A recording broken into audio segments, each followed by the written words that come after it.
3 of their 5 national championships came right here in this building. And today they open up with the Thundering Herd of Marshall, their opponent out of Conference USA. And here come the Miami Hurricanes.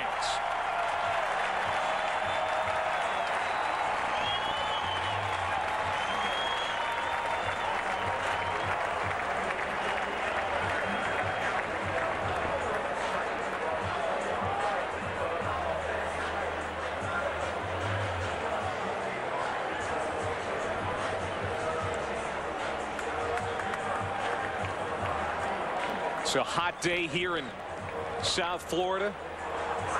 Temperatures in the upper 80s, and it's going to be a lot hotter down on the field as these two teams square off in the season opener. It's September, but it certainly doesn't feel like it.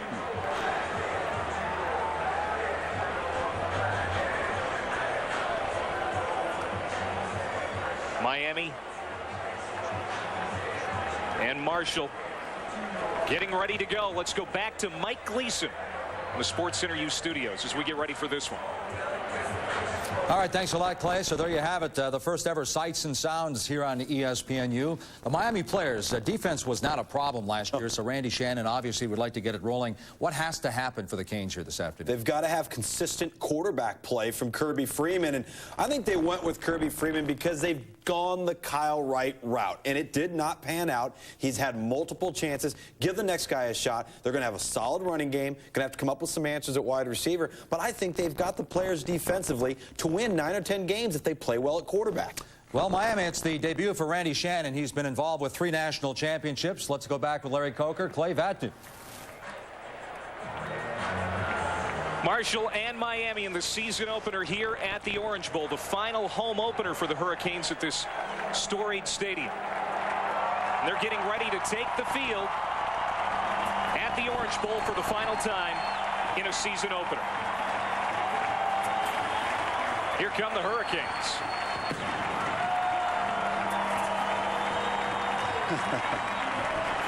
They're in there somewhere.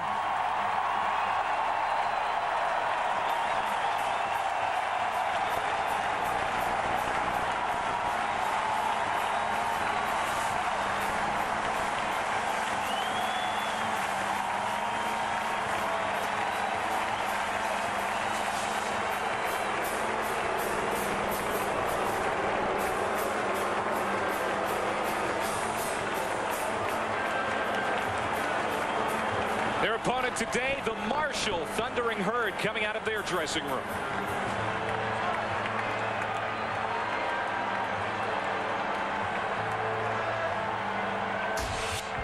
Welcome back to college football on ESPNU, presented by Allstate. The Thundering Herd of Marshall taking on the Hurricanes of Miami at the Orange Bowl. Hi again, everybody, and welcome to Miami. I'm Clay Matvick. It's great to have you with us. Former coaches in the broadcast booth, that is nothing new, but certainly my partner's situation for this season is unique. I'd like you to welcome in Larry Coker, who's going to be broadcasting with us on ESPNU this year, Coach, and it's good to see you. Sometimes, though, irony makes us chuckle, and your broadcast debut is here at the Orange Bowl doing a Hurricanes game. Clay, it's a little bit unique for me. A few butterflies, especially seeing the Canes run out through the smoke, but I'm excited about it. I've left a great organization.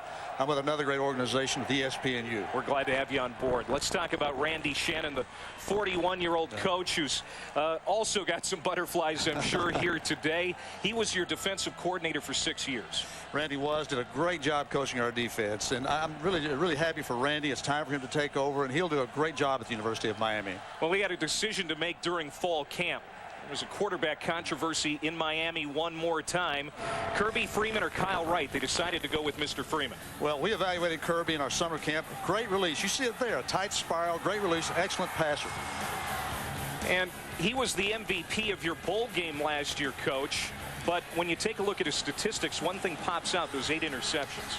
Well, he has great mobility, and that's the thing I think Patrick Nix likes about him, but he does have to create that one play that really causes the offense a problem.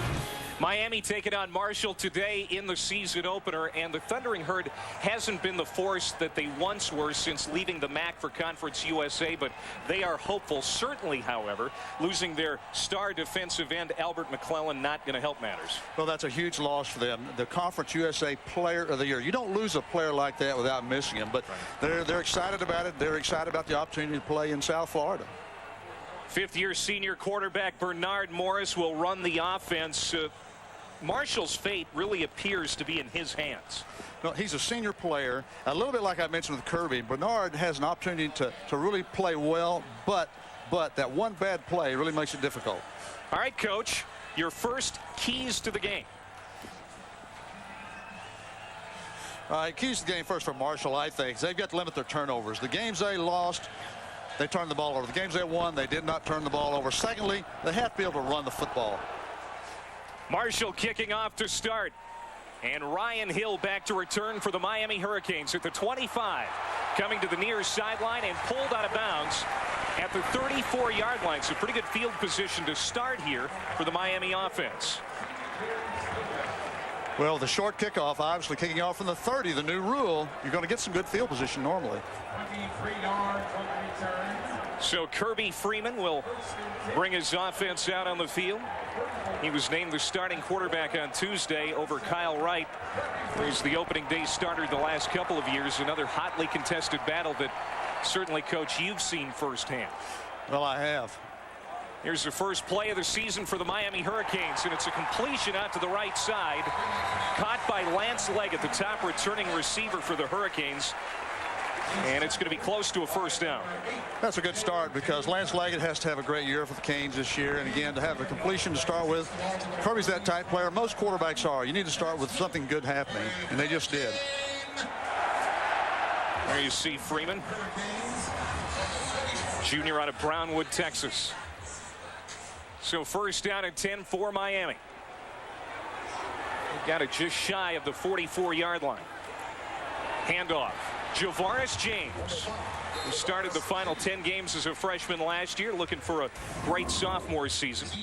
And you take a look at James, maybe the next great back in Miami history, coming off that outstanding year a year ago. Leggett, who's already caught a pass, their top returning receiver. On the offensive line, some good size, good experience. Right guard Derek Morris, he's their top blocker. Dick's Sporting Goods bringing our starting lineups. Second down and 6. Freeman will pitch it back. It's James again coming near side. He's across midfield, has enough for a first down, and is driven down at the 41-yard line of Marshall territory. Good run for that young man. Excellent run. Javaris has good bloodlines. He's Edgerrin James's cousin. He is a football player and a leader. Here's a look at the Marshall defense. Not a lot of depth for first-year coordinator Steve Dunlap. Injuries have played a factor. Rylan Wilson is starting where Albert McClellan would be. Ian Hoskins, Josh Johnson, and Maurice Kitchens, they're the linebackers. And in the secondary, some veterans mixed with inexperience. C.J. Spillman, talented free safety, but they've had some injury problems on that defense, no doubt. Here's Freeman. Handing off. It's James again, finding some room on the outside, inside the 30 and inside the 25 before being ridden out of bounds. I'm sure this is the way Miami would like to start the game, obviously. Making some plays, moving the football, protecting the football, and now in scoring position. C.J. Spillman making the stop, but not before a gain of 18 and a first down for Miami.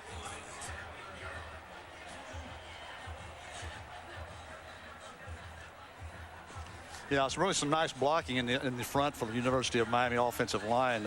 Jason Fox, a key block a moment ago. James named a freshman All-American last year. You can see why. Only Clinton Portis ran for more yards as a freshman at Miami. He had 802 yards and 4 touchdowns last year. Here is Miami going to the air toward the end zone, and it is knocked down. Lance Leggett, was he interfered with down there? The fans certainly say yes, but the officials say no. There is no flag. So an incomplete pass as Freeman tried to go for the home run ball right away to Leggett.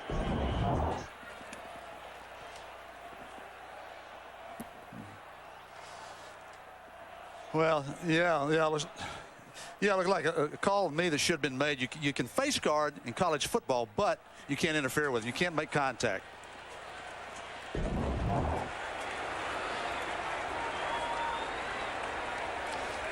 Second down for Miami. Here's Javaris James again trying to go on that right side, but hit hard. Great job stepping up on the play. Ashton Hall, the boundary cornerback. He's getting the start today because Zarek Matthews, who suffered a broken leg, is out. And Hall making a nice stop there. Really a nice play, actually, for Miami, because they ran away from the blitz. It was a blitz from the field, but really, again, a great tackle by Hall. So to bring up 3rd down and 7 for Miami, just outside of the 20-yard line. They were 35% on 3rd down conversions last season. We'll see what they can do here. Opening series for Miami. Freeman from the shotgun. Flushed out of the pocket, he'll run. He's going to be well short of the 1st down. A pickup of 2 for Freeman before he's ridden out. That's an area Miami has to improve on. They score well in the red zone, but not touchdowns. They need to score touchdowns in the red zone. But again, a good positive drive for the first drive for the Canes. So the field goal unit will come on for Miami. It's Francesco Zampogna who's doing the place kicking, a 6th-year senior out of Naples, given a 2nd medical red shirt and a 6th year by the NCAA. This is a 35-yard attempt. And Miami's on the board first. So a good start for Kirby Freeman and that Miami offense. You're watching Back on Campus, presented by Dick's Sporting Goods. It's 3-0 Hurricanes.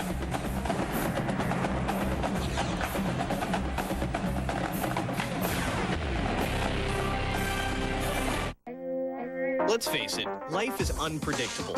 Those little surprises can cost big money. We're Think Cash, and that's why we're here. When your car is broken down and you gotta get around, think cash. When an unexpected bill catches you by surprise, what are you waiting for? Think cash. I found Think Cash. Worked really easy. It was quick. Within 2 minutes, I was approved. Within the next day, I had my money. With Think Cash, it's easy to get the cash you need fast. Apply online or by phone in minutes. There's no standing in line, no paperwork, no hassles. You'll find out in seconds how much cash you can get. Think Cash treated me like a person and not a number. I was able to get approved for $750, even without perfect credit. With Think Cash, you don't need perfect credit. You don't need to own a home. The cash arrives in your bank account the next day. Even if you don't need cash right now, call us now to find out how much you can get. There's no obligation. Is your fridge on the fritz? Think Cash. When your bank account is running low, don't bounce checks. Think Cash. We make borrowing easy. You can apply online, or you can call a helpful Think Cash loan specialist. You can have money in your bank account tomorrow morning, and your payments will be under $100 every 2 weeks. Everybody needs a little extra cash from time to time. It's my job to help you get the cash you need as fast as possible. Want to find out how much cash you can get? Call now, or visit thinkcash.com to apply. Join the thousands of customers that count on us for their cash needs. It only takes a few minutes, and you'll get an answer in just seconds. You don't need perfect credit, and you don't need to own a home. You can have $250 to $2,000 as soon as tomorrow morning, with no paperwork and no hassles. Call Think Cash today. It's the comedy that's highbrow. This place is really cool. Yeah, if you like hanging out with pretentious posers. Can I have a tall soy macchiato and a cranberry biscotti? Lowbrow. Come on, man. These ladies aren't gonna make sweet love to themselves, are they? Or are they? And protruding brow. Yabba dabba doo. Don't. Ever. Goodbye. Caveman, just like you and me, only hairier. Premieres Tuesday, October 2nd on ABC. Mike Gleason with the SportsCenter U in-game update. Mark D'Antonio making his head coaching debut at Michigan State. Spartans first possession, 80 yards. J.U. Kulkrich takes it in for a 7-0 lead. But an hour and a half to the southeast, Michigan's on the board. Mike Hart, 793 yards from becoming #1 all-time at Michigan. 41 on that drive. Michigan up on Appalachian State, 7-0. Play. All right, Mike, thank you very much. College football is back.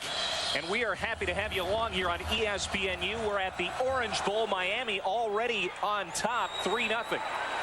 Courtney Edmondson back in his own end zone. He thought about coming out, goes back in the end zone. Now he has no choice. Ridden down hard at the 10. Courtney Edmondson on the first kickoff return of the year for Marshall almost made a deadly mistake. Well, a major mistake made by Marshall. Field position is going to be key, and obviously they don't need to start on the 10-yard line. The mistake by the Marshall special teams. Good coverage by Miami. First look at the Marshall offense now, led by Bernard Morris, their senior quarterback. And according to the coaching staff, Coach, this guy is the key, not only to the offense, but the entire team. I believe that's right. He is an outstanding player and does some outstanding things and needs to start it off today against Miami. A very tough assignment for Bernard. Marshall first down and 10 at their own 10. Inside handoff. And it's Chubb Small, nowhere to go. In fact, a loss of 1 on the play. Here's a look at Dick's Sporting Goods starting lineups for the Thundering Herd. Small is the starting running back, but expect to see true freshman Darius Marshall at some point. Passmore, he can stretch the field. The strength of the Herd's offensive line is senior center Doug Legursky, an All-American candidate. We'll keep an eye on him. He's a good one. Second down and 11 for Marshall.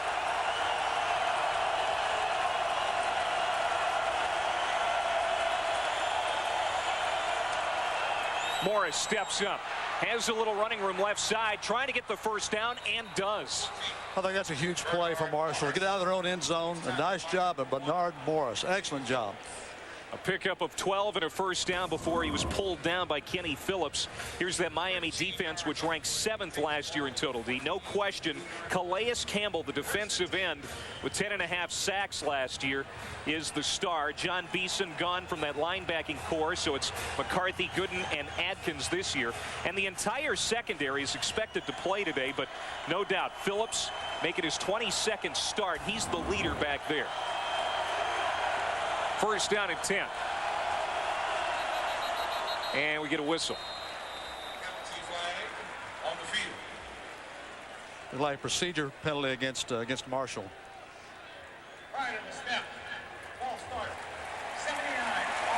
Tom Joseph, our referee, making the call. And certainly mistakes. Marshall doesn't have a lot of room for error today. Negative plays, penalties, those type things. You can't put yourself in a hole and beat this Miami defense. They're a little anxious, and they should be. It's an exciting game, first game of the year. They just need to settle in. Crowd trying to be a factor here early already at the Orange Bowl. First and 15. Morris again out of the shotgun, little play action. Dumps it out short of the 20-yard line. Being upended is Cody Slate, sure-handed tight end. It's a pickup of 2, but Colin McCarthy, the linebacker from the strong side, quick to get out there. Yeah, Colin's an outstanding player, and again, really read it well, stayed at home, well coached.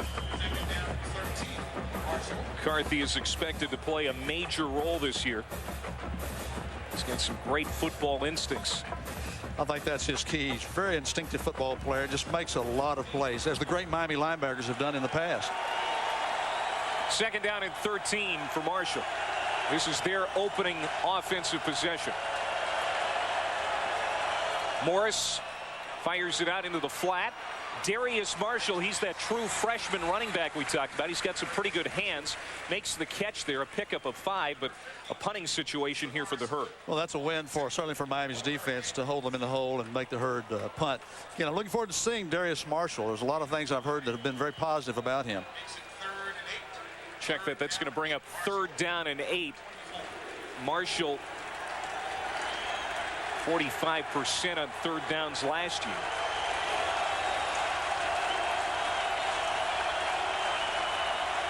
The crowd trying to get involved.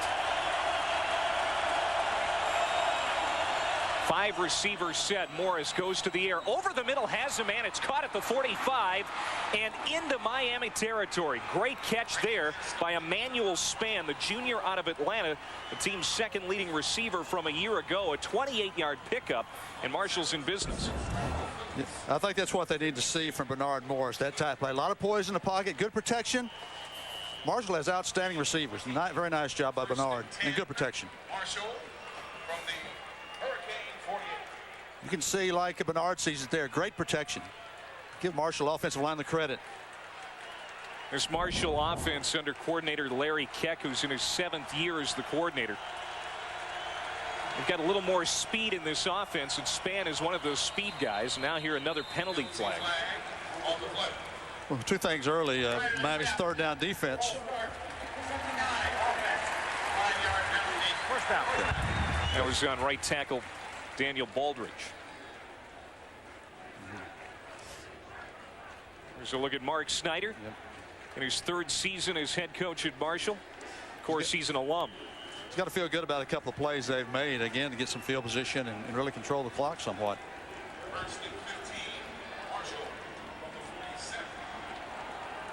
Mark came to Marshall after Bob Pruitt retired and trying to get that program back to national prominence.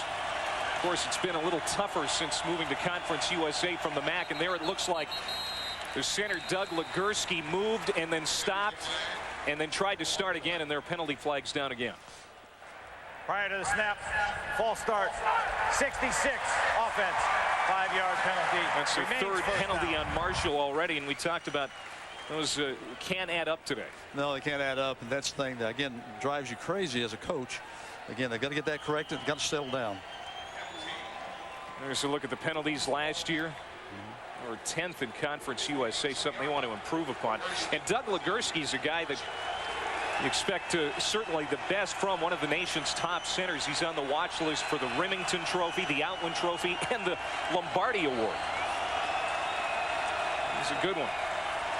So a long situation here for the Herd. 1st and 20. Down he goes. Morris is sacked at the 34-yard line. And there's a loss of 8 on the play. Great pressure with the Miami defense. The ends of the University of Miami are very, very strong and definitely a strength of their defense. They're going to have to handle the defensive ends. Taraz McCray on the hit, the defensive tackle, and Eric Monker also getting in there as well. Both very powerful players. 5-yard penalty from the previous spot. First down. Now there's a delay of game penalty on the play for Marshall. So that last play actually wiped out, but it's still a lose situation for the Herd. Well, it's definitely a lose situation. Again, you look at the down and distance. You don't want to get yourself in those type of situations.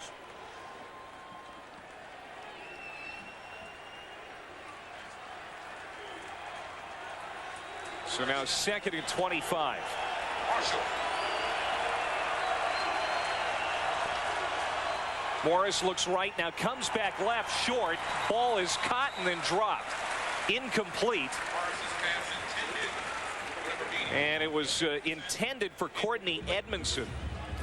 Yeah. Had a solid second half to his freshman year, but drops that pass. Yeah, again, I think you look at Colin McCarthy, another big play for the Miami defense. And again, Marshall has got to settle in and play smart football. No negative plays. Marshall.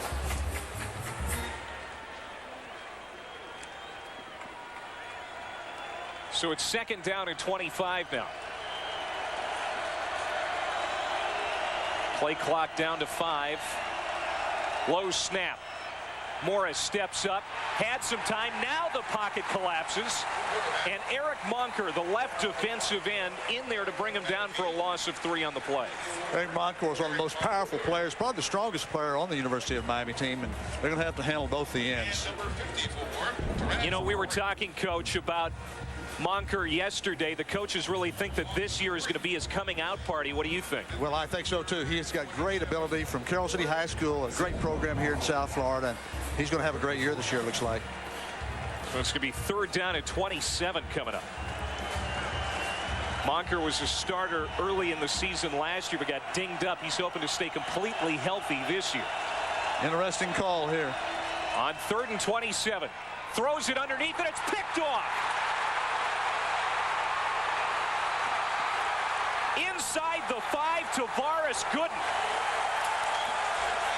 The senior out of Fort Lauderdale. He has been frustrated with himself that his game hasn't been enough over the last few years. He wants his senior year to be something special. He's got a special play there that is Miami knocking on the door. Yeah, he's got, Tavares has great talent. This is great alertness on his part. Again, just pick the ball off the turf. Great job. And a great return. He is a great athlete. 32-yard return. And Miami has it first down and goal at the 1. Probably not Bernard's fault there, but that ball should have been caught. Here's Kirby Freeman going back to work now, looking toward the end zone. Rolling right, throws on the run, touchdown. The tight end, DeLeon Farr. I actually had both receivers open. DeLeon was open and receiver open in the flat.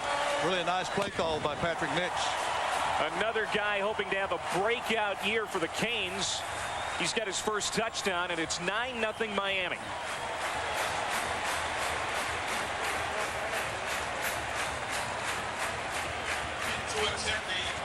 Well, I don't think that Kirby Freeman has any butterflies anymore. He looks pretty poised. No, pretty poised. I think the 4 starts he had last year has really helped Kirby. Now, this play apparently is under review, and I'm not exactly sure why, but that's the word we're getting. Well, every play is reviewed, but I'm surprised he stopped the game. I thought maybe the interception might be reviewed to see if the ball was actually touched the ground before he picked it off. I don't know why they would review this play or stop the game for this play. Well, as it stands right now, it's a 1-yard touchdown pass from Freeman to Farr, but there's the replay booth, and let's take a look at that catch. Maybe he had stepped out on the end line, but here's the play before the interception. Well, it looked like Gooden had it clean, but maybe not. Before we were buzzed by Booth, touchdown. Oh, the touchdown stands. The touchdown stands. You have to review the play before the ball is snapped for the next play. So the touchdown does stand. I thought they would review the play and stop the game to take a look at the previous play. It was too late. The coach does have a challenge. Mark Snyder could have challenged that play. Zampogna on for the extra point. And it's 10-0 Miami. Now, first-year head coach Randy Shannon has to be happy what he's seen from his offense and his defense so far. DeLeon Farr with the touchdown catch, and the Canes lead it 10-0. You are killing me, Bergwood. Hey, take the secret shortcut. I've never heard of the secret shortcut. Because it's a secret, Ham. Take it. Not bad, Bergwood. You ever taken this trail, Bergwood? Once, including now.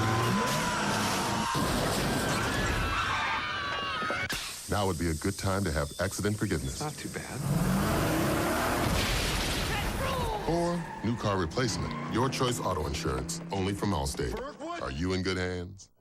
We've left the most treasured game in the world to be played in the shadows, where its speed, power, and passion have remained unseen.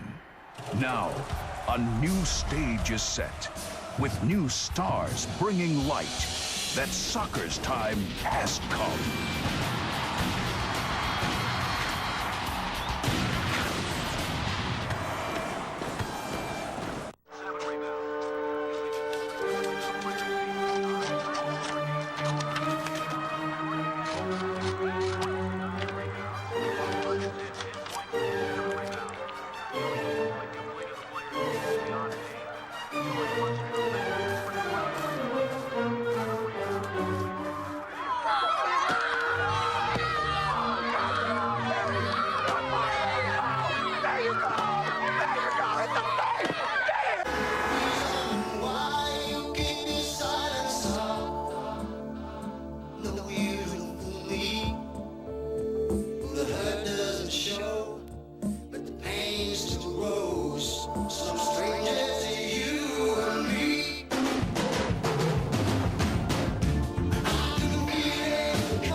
Carpoolers, a new comedy, premieres Tuesday, October 2nd on ABC. Start here. Soccer's future legends in a quest for World Cup glory. The FIFA Under-17 World Cup. Coverage from Korea continues through September 9th on ESPNU. ESPNU College Football is presented by Allstate. Are you in good hands? And in part by Dick's Sporting Goods. Every season starts at Dick's. Back in Miami, we're not exactly Crockett and Tubbs because that kind of has that Miami Vice feel when you see that shot. But it's Coker and Matvick here in the Orange Bowl.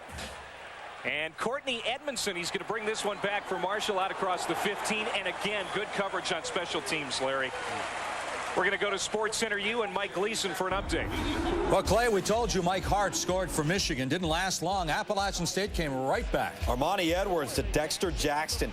Great team speed for Appalachian State. That's why they've won 2 back-to-back championship subdivision titles. How about that? Tied at 7, Virginia Tech. Field goal 3-0 over ECU. Clay. All right, gentlemen, thank you very much. Certainly a lot of people in college football are concerned about what's going on at Virginia Tech today. That's a big emotional, not only game, emotional year for that university, coming through that tragedy. 10-0 Miami on top. Marshall going back on offense. Bernard Morris on first down. Hands off inside. Good running room. And Darius Marshall with a first down run. The true freshman out of Milledgeville, Georgia. And the coaching staff couldn't say enough about this guy yesterday. They love this young man. He's only been on campus for 30 days. They love this young man. He's a short back, but much like a Barry Sanders. Very quick, very athletic, a good running back. Pickup of 11 and a first down. In his first scrimmage, he reminded the coaches of Ahmad Bradshaw, and that's a pretty big compliment because he's a New York Giant.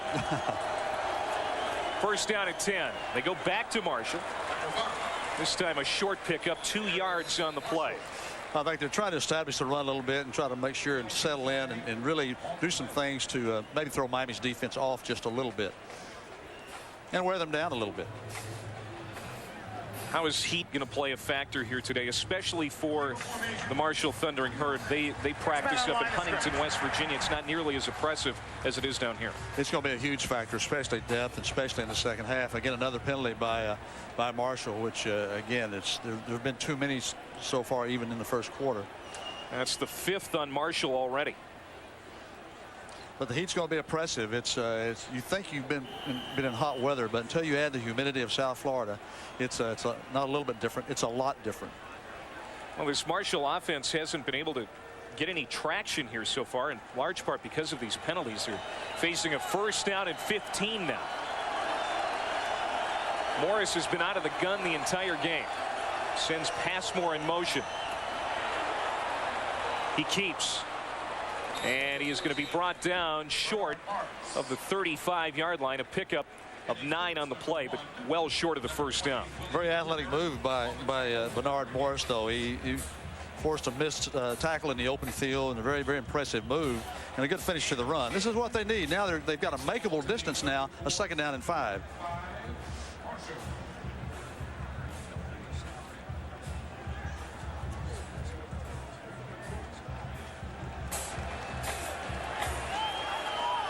Second down and 5.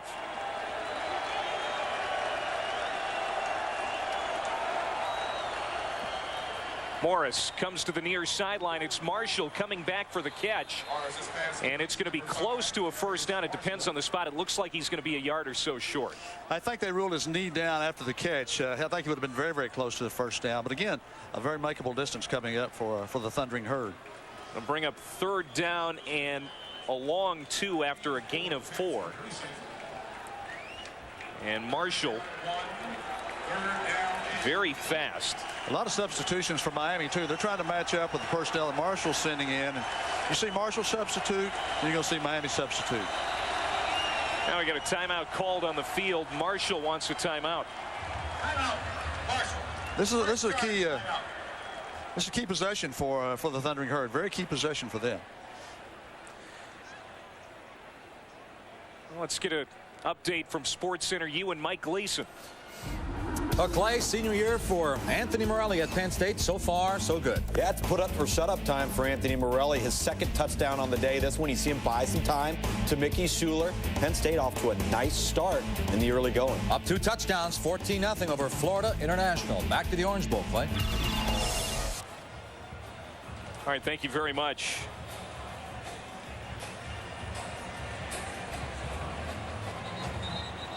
It's 10-0 Miami, 4:41 to go here in the first quarter. Marshall on 3rd and 1 has just called a timeout. College football on ESPNU continues this afternoon as the Iowa Hawkeyes face Northern Illinois.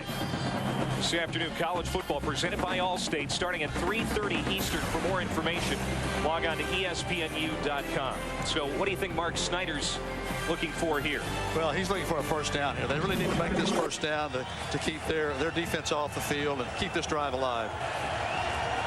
Morris under center.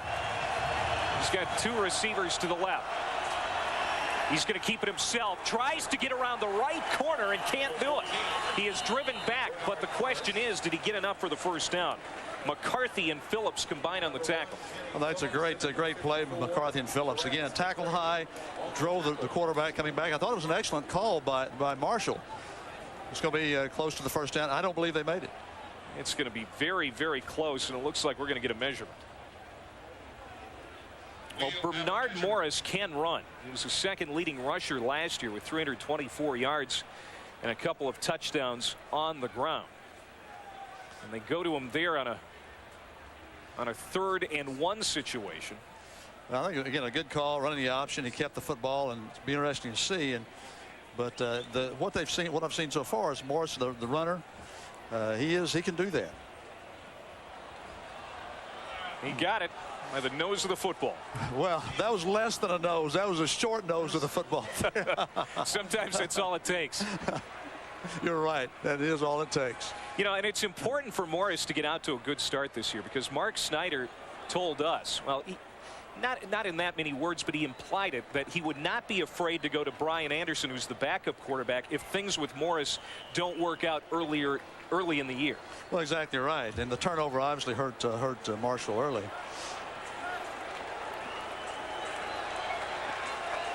First down and 10. Play action. Morris has time to throw high and deep over the middle. Has a man in and out of the hands, and then he brought it back in. Great catch by Darius Passmore. Phenomenal play. Great throw by the quarterback. A little bit of pressure by the Hurricanes, but a great throwing catch. What a phenomenal catch by Passmore. That's what Marshall has to have. Again, good protection by Marshall. Pretty good coverage. That's not bad coverage, but just a great play by Passmore, laying out, making plays that they have to make to have a chance to win this football game. Now they've got themselves in the red zone with a chance. Passmore with a 44-yard reception, and for the first time today, Marshall is in Miami's red zone.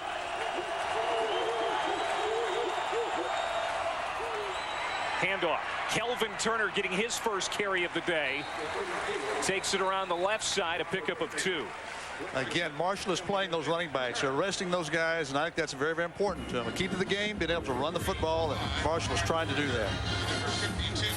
Marshall last year in the red zone about 69%. They had 22 touchdowns. That's what they could use here to get back in this football game. They fell behind 10-0 right off the bat. They need to be better than that. And again, so important here to get started off. If they could get a touchdown here, this would be huge for Marshall. You know, it's got to be a lot of butterflies. It's not easy to come in here and play well right away. It's a lot of mystique here. Yep. Very difficult. It appears Marshall is starting to settle down. 2nd down and 8. Out of the shotgun again. Morris looks to his left, comes back right, batted down at the line of scrimmage.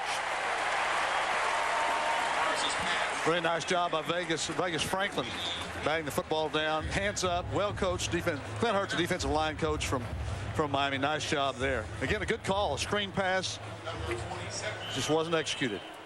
Franklin is Monker's primary backup on that left end. And I think, again, you're going to see players rested. The players that were Miami is not deep, but the players inside, McCray and the inside tackles. Big play here for Marshall. Clock down to 3. Keeping it himself again is Morris. And he's going to be close to another first down. This may require a measurement, too. Levon Ponder, the free safety, stepping up to make the stop, but it's going to be close. Again, Bernard Morris doing a good job keeping the chains moving, but we'll see.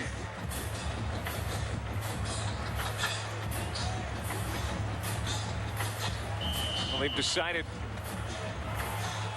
it's not close enough to measure. It's going to bring up 4th down and 1.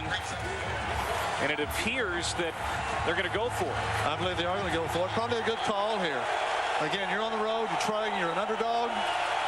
Go for it. 4th and inches. And they've got the first down. A little bit lucky there. It looked like I thought Moore slipped a little bit. But they did make the first down. So this drive continues here for the Thundering Herd, and here's another look. Boy, Coach, it looked like his right knee went down. Yeah, that'd be a situation they may challenge this play. Certainly a Miami coach, if they caught it in the press box, may want to challenge this play. They are reviewing it. Here's a look at Randy Shannon down on the sideline. And they have challenged this play is under review. I think Marshall may lose this play. I think you can see Morris's knee down there. I believe his knee's down, and you can't see it from that angle. But I think Marshall will probably lose this call. This will be a huge play if that's the case. Because again, this was a 4th down play, and Miami would take over. No points for Marshall. Well, Miami's defense was so good against the run last year. In fact, ranked #1 overall, and it's just hard to pick up ground on this team against against their run defense, even if it is just a couple of inches, as you see there. Well, it really is, and pretty much you have the computers. They have they guess with a call to try to pinch the tackles, knowing that they're probably going to go up the middle with the play. So it can be a pretty good defensive call, and it's really hard to run against this defense. It's pretty big and pretty physical and very experienced.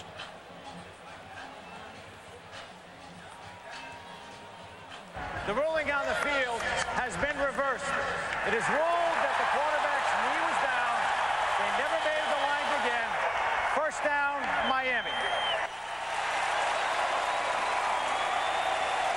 First challenge of the year for the Hurricanes pays off. Yeah, that is a challenge, and I tell you, that does pay off. I thought I saw the knee go down. I get it. So Miami will take over. They have the lead and the football when we come back. First quarter, minute 50 to play.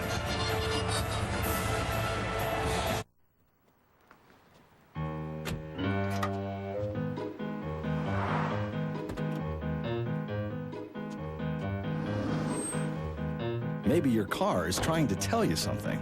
Maybe it's asking for the hard-working gasoline at Phillips 66. Gas specially formulated to help clean fuel injectors in 5 tanks, which helps you maximize mileage and reduce emissions. Give your car what it's asking for.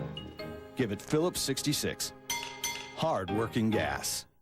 Today, it's a gridiron battle from Soldier Field in Chicago on ESPNU. Iowa looks to make a statement with their powerful offense, but Northern Illinois' defense is ready to make a stand.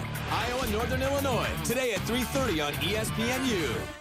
Tuesdays on ESPNU, take a share in the Summer House. Welcome home. As some of the country's best freshman football players live under one roof. Get over the line, bro. What they'll face will be tougher than any 2-minute drill. Oh. Summer House, Tuesdays at 9. Is waxing your car just too much time and trouble? Hi, Billy Mays here for Simonized Liquid Diamond. The fastest, most durable shine ever put in a bottle. Only Liquid Diamond has a motorized sprayer head, and it delivers a professional, even clear coat. Just pull the trigger on Liquid Diamond and watch as it penetrates to bring out the original shine and luster. Even hot, sticky road tar is no match for Liquid Diamond's non-stick surface. Not even fire can stop the incredible Simonized shine.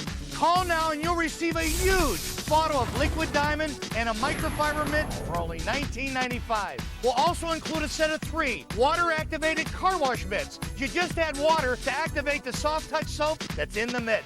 Call right now, and we'll send you our Simonized Turbo Vac, a $30 value free. You get it all for only $19.95. Call now. Call 1-800-957-8564. Marshall had a 9-play, 75-yard drive stall at the Miami 8. They trail 10-0. And you see the yardage battle, 123 to 49. But you know what? The game is scored by points, not yards. Yes, and Miami leads 10-0 with only 49 yards of total offense. So Kirby Freeman goes back to business on offense at his own 8-yard line. From under center, throws it out to the right side. It is caught. Lance Leggett. Room up that far sideline. He's close to another first down. And let's go to the studio for an update with Mike Gleason. Play up in East Lansing. I think J.U. Colquitt's going to make sure D'Antonio gets a victory. Michigan State wanted to get back to power football. They've certainly done that here in the early going. 157 yards on the ground, not even in the second quarter yet. 3 touchdowns for Colquitt. And how about Chad Henne? Chad Henne's finding the unknown product in Greg Matthews, who's expected to be Michigan's next great wideout. 14-7. Henne now just 2 from the all-time record, Clay. All right, Mike, thank you. 2nd down and 2 for the Hurricanes. Hand off inside, room to run for Javaris James. He's got the first down, a pickup of 5. And James looking to have a great sophomore year. He's going to be a great player. It was really a great call with the defense. They blitzed right into the play, but Javaris was able to elude the blitz at the line of scrimmage and make a positive gain and a first down. Of course, he's already drawing comparisons to his cousin Edgerrin James, but Edgerrin James, when he was at fall camp this year, said, hey, I like the way Greg Cooper plays. Was he just trying to fire his cousin up? Well, yeah, probably so. And we'll see. And I think Greg, we'll see him also. James, Cooper, Thomas, probably see all 3 of those guys out of the Miami backfield today. Deep throw. Freeman had a receiver. It's incomplete on the far sideline. And it was intended on the far sideline and dropped. That's a play they've got to make. Farquharson. Yeah, Kane's got to make that play, and I think he normally will do that. You see James, 802 yards. Only Clinton Portis ran for more yards as a freshman at Miami. That's a pretty good group of backs right there.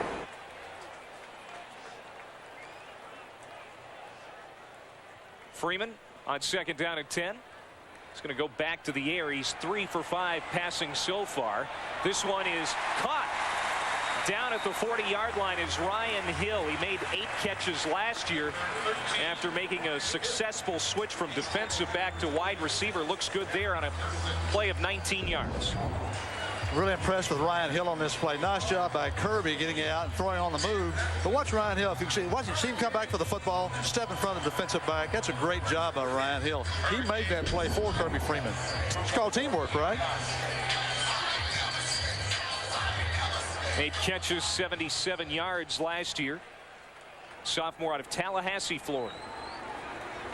Anytime Miami can get somebody out of Tallahassee, they're pretty happy about it. No question. 1st down and 10.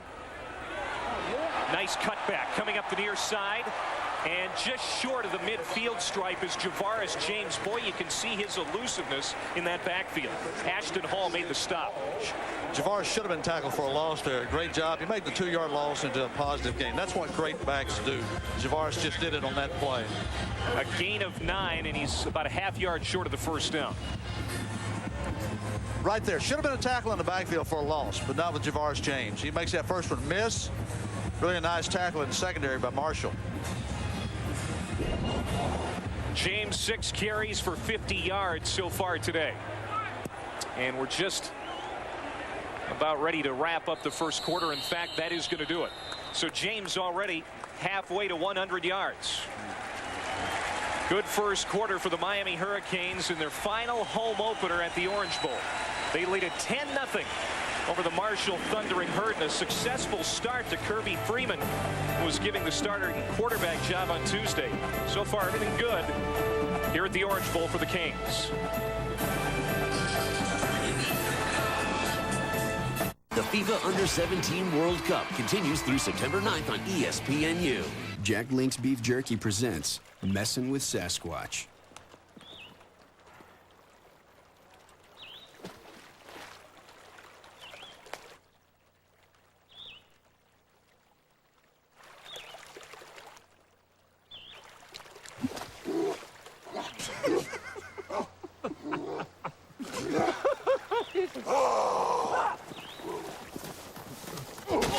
Jack Link's Jerky. Feed your wild side. A Attention football fans. Gear up for the season like never before with this NFL Performer Jacket with the logo of your favorite team free. Plus this NFL collectible football free. That's right, get this Team Choice NFL Jacket free when you order 56 issues of Sports Illustrated at only $1.59 each. Save 65% off the cover price. Use your credit card and get this NFL football also free. Order right now at SITVoffer.com. With SI, you'll get the sharpest NFL insights and analysis, spectacular photos, and coverage of all your favorite sports. The SI Fantasy Football section, the must-have preview issues, and the sizzling hot swimsuit issue. And this Team Choice NFL Performer Jacket free. Use your credit card and get this NFL football also free. Order online now at SITVoffer.com. That's SITVoffer.com. Call 1-800-777-1600 now. Call 1-800-777-1600 or visit SITVoffer.com.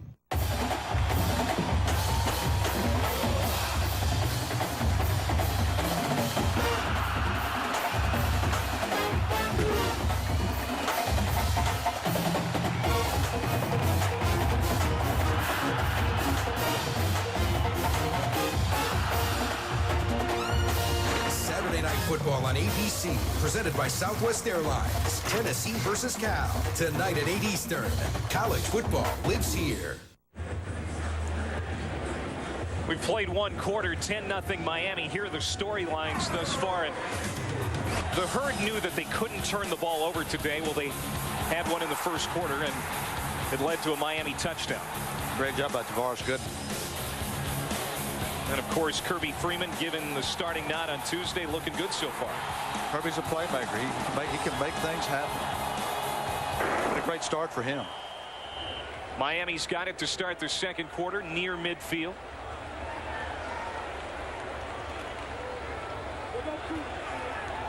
And it's going to be a short gain.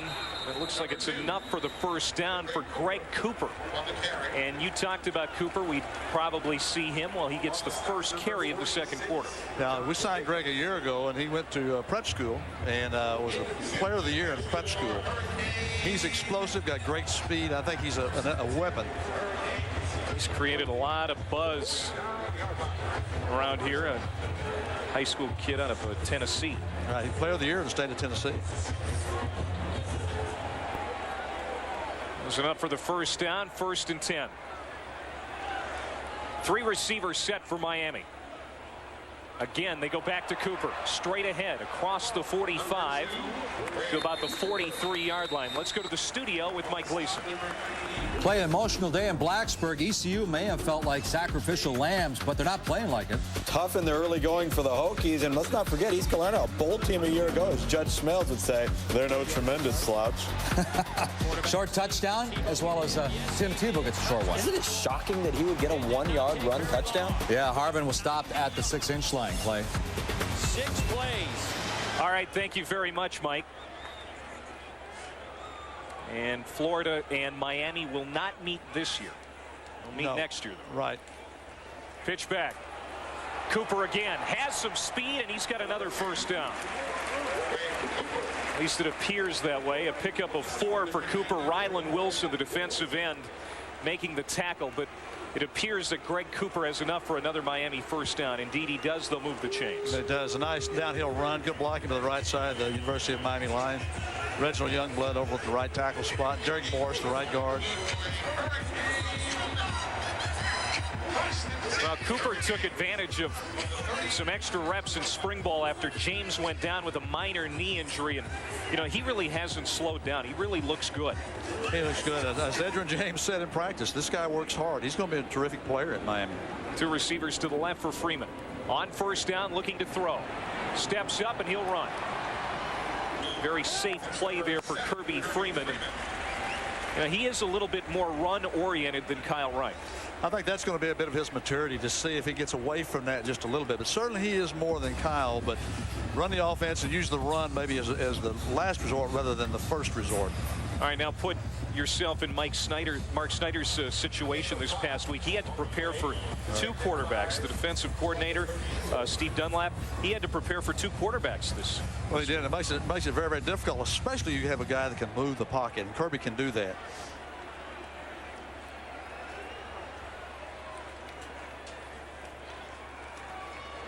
Throws again. It's short, but a good job on the catch. That was Kane Farquharson again. That's his second pass that's been thrown his way. A pickup of 11 and a first down. There's a look at Kyle Wright, the 50-year senior out of Danville, California. Certainly disappointed, but I wouldn't be surprised if we see him today. I'd expect to see Kyle, as Coach Shannon says, that we actually have 2 starters at Miami, is his words. So I can definitely see Kyle Wright playing in the game. Wright's won the starting job each of the last 2 seasons. He's got 21 career starts for Miami. On first down, ball is loose and still loose. Miami recovers, but it wasn't easy. Diving on the loose football, Reggie Youngblood, the right tackle, and Miami will retain possession, but that was close. Well, it was very close. Again, this is a play I think Kirby probably shouldn't have tried to hand the football off. Greg Cooper misses his landmark, reaches forward with his hands, the ball's on the ground. If you're Kirby Freeman, just put the ball away. As you can see, bad exchange. A loss of 10 on the play. So Miami's backed up now to the 32. Then just a freshman mistake there? That was a freshman mistake. Freeman.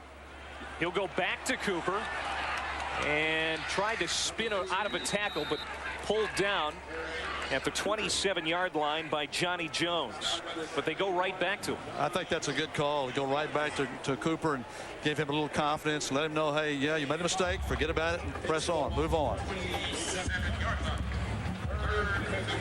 Cooper's a prototypical speed back. This spring he ran a 4.4340. That's pretty fast. That's pretty fast. I think he's probably a little faster than that. He doesn't have good speed. He has great speed. It's their 13th play of the drive for Miami. It's a 3rd down and 15 situation. Ball at the 27 of Marshall. Miami on top 10-0 here in their opener at home, looking for more. Throw over the middle and good coverage there. Miami wants a penalty flag.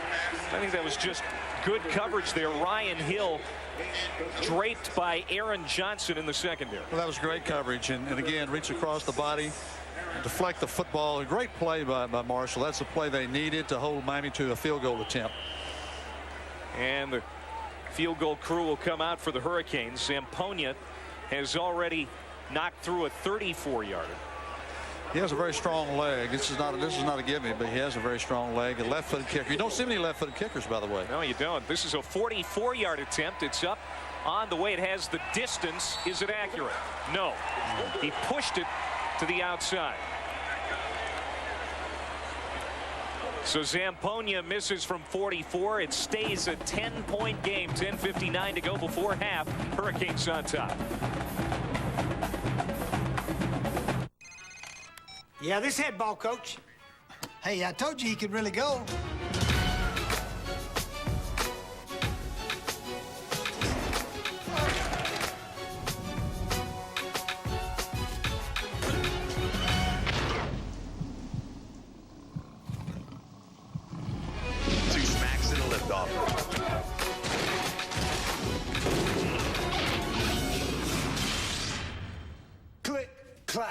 Are you one of the millions of people who think you just can't learn a second language? The problem isn't that you can't learn.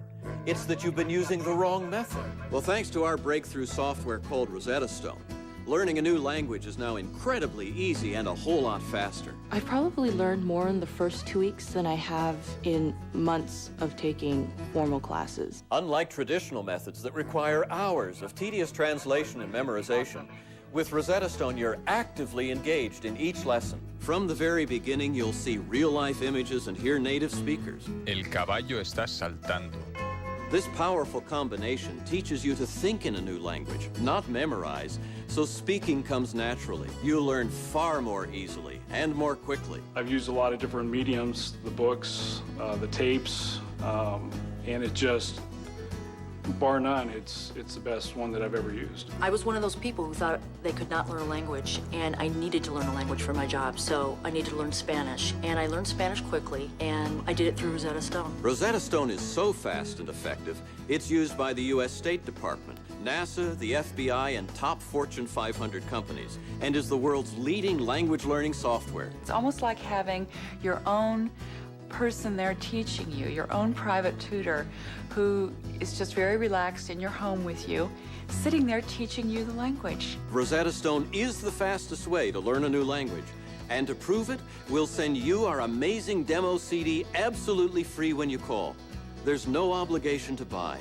Right away, you'll see for yourself just how fast and easy it is to learn a new language with Rosetta Stone. This really is a great program. I believe that you can learn any language with this program. If you're serious about learning a language, there's no easier way to do it than with Rosetta Stone.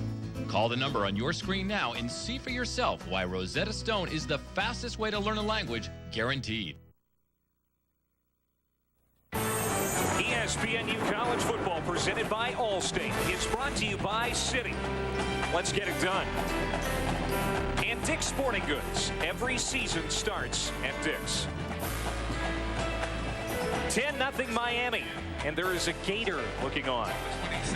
It's kind of unsettling here in South Florida when you're wearing a hurricane orange, I'm sure. Yeah, it's very unsettling. Again, don't play the Gators every year you're in Miami, but you play them every other year about.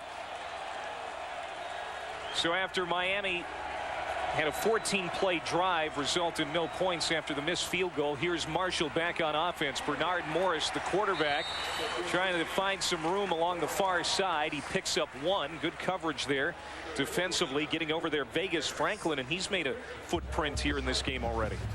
Vegas Franklin is an undersized defensive end, but very active and a very good football player out of New Orleans. You know, he's one of those guys that some of the great players out of New Orleans that get away from LSU occasionally. Ed Reed won.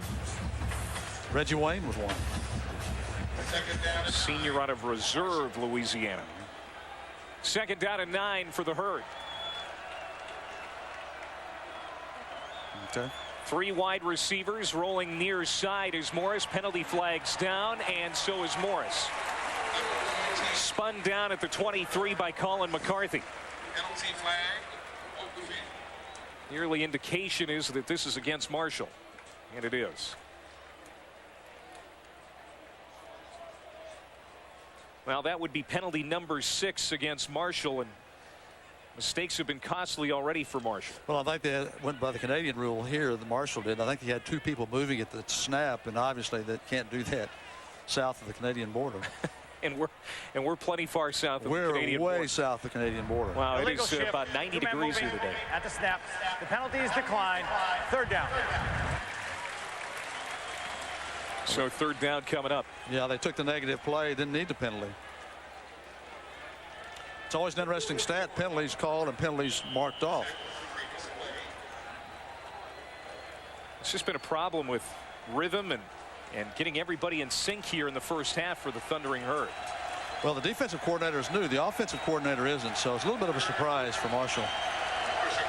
Passing situation again here for Marshall. 3rd down and 12. Morris works out of the shotgun. From his 15, steps up and pulled down at the 20-yard line. About 3 or 4 Hurricanes were in there, leading the way. Dwayne Hendricks, the junior out of Millville, New Jersey, the defensive tackle, making the sack.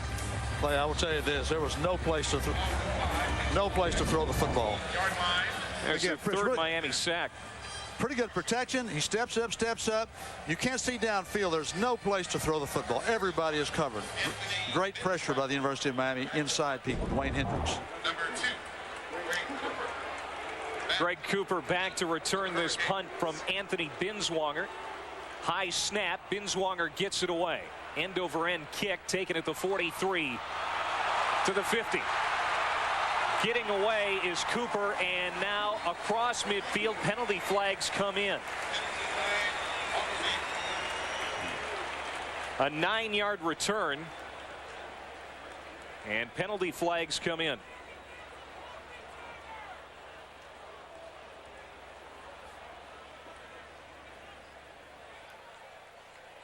That's going to be a block in the back on the Hurricanes. Well, again, it's a penalty you don't like to see in special teams, but I think you could see Greg Cooper, his elusiveness. Number 44 on the return team. 10 yards from the end of the run. 1st down. Timeout.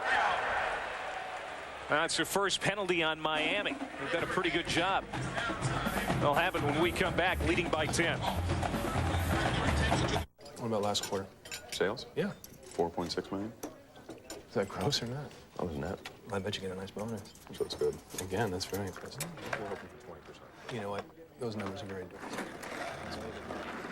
Hey, get off my car. Thank you. Can I get you anything else? Oh, I think I'm good. Okay. Get free one-on-one financial guidance at every Citibank branch, personalized to help you turn your dreams into realities. Come to Citi and let's get it done. ThermoSpa's custom designs hot tubs for therapy, along with entertainment, and today has engineered a revolutionary swim spa called the Spa Trainer, large enough to accommodate 12 adults. A powerful current allows you to swim endlessly, while the other side provides the ultimate hot tub experience. In the Spa Trainer, you control the intensity, and best of all, it's self-contained, so it's ready to use the day we deliver it. Call to receive a free DVD and a 48-page brochure to learn all about ThermoSpa's luxurious hot tubs and swim spas. Call now and we'll include free delivery, a $450 value, free chemicals, a $150 value, and a $400 cash coupon. This $1,000 offer is free, with no obligation, and is valid for 1 year. Call 800-582-2555. ThermoSpas, luxurious hot tubs made affordable.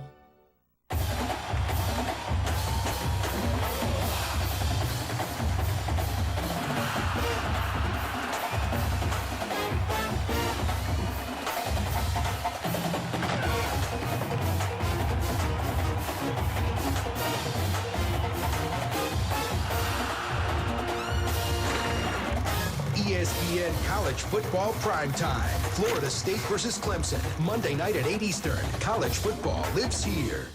Soccer's future legends in a quest for World Cup glory. The FIFA Under-17 World Cup. Coverage from Korea continues through September 9th on ESPNU. Mike Leeson, Tom Luginbill with a Sports Center in-game update. Lloyd Carr was trying to tell his Wolverines Appalachian State can play football. They showed up. Dexter Jackson. It seems to be the Armani Edwards Dexter Jackson show. Look at the team speed by App State. When you come in outmanned, you've got to have some wrinkles and some tricks. And then Armani Edwards again with the strike. Questions loom for Michigan on defense. Tied at 14. Wow, how about that? Appalachian State and Michigan all tied up. In the second quarter, we've got a 10-0 game here. Miami on top of Marshall. 9:02 to go here in the second quarter. They flip it back. Javaris James. Look at that cutback to midfield and pulled down there. But Javaris James continues to show his elusiveness. Ashton Hall on the stop. Good block again by Reggie Youngblood, looks like, and also Javaris James had six carries for 50 yards. Pickup of 8 on that play. Yeah, nice job by Drell Mabry, the fullback. Exactly right. Great cutback. And the great ones do that. They can use their speed, but also make the cutbacks. Javaris James did that there very well. Miami has it at their own 49, second down and 3.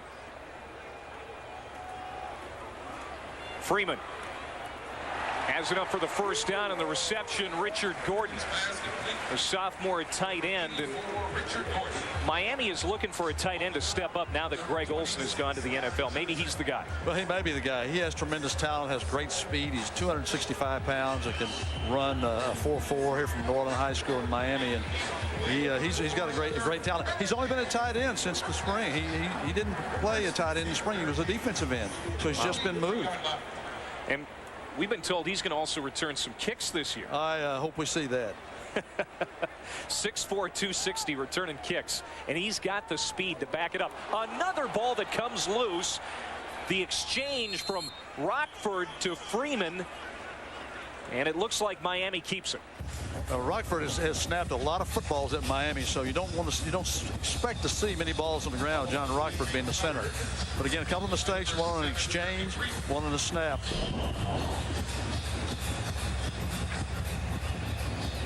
Looks like the snap's good. The ball may be a little wet. You know, it's very moist out there. A lot of humidity. The ball may be wet. But again, you have to stay with him a little bit longer. The quarterback does to get that exchange. Well, Freeman named the starter, and Randy Shannon's going to stick with him. He expects his quarterbacks to make a couple of mistakes. He's not like he has to be looking over his shoulder at Kyle Wright. There's Leggett with the reception. What a great throw, I tell you. What a great throw. And really a good call to have a positive play and great throw and great catch and a good finish by Lance Leggett. You like to see that. Lance is a tall, thin receiver, but you like to see this finish.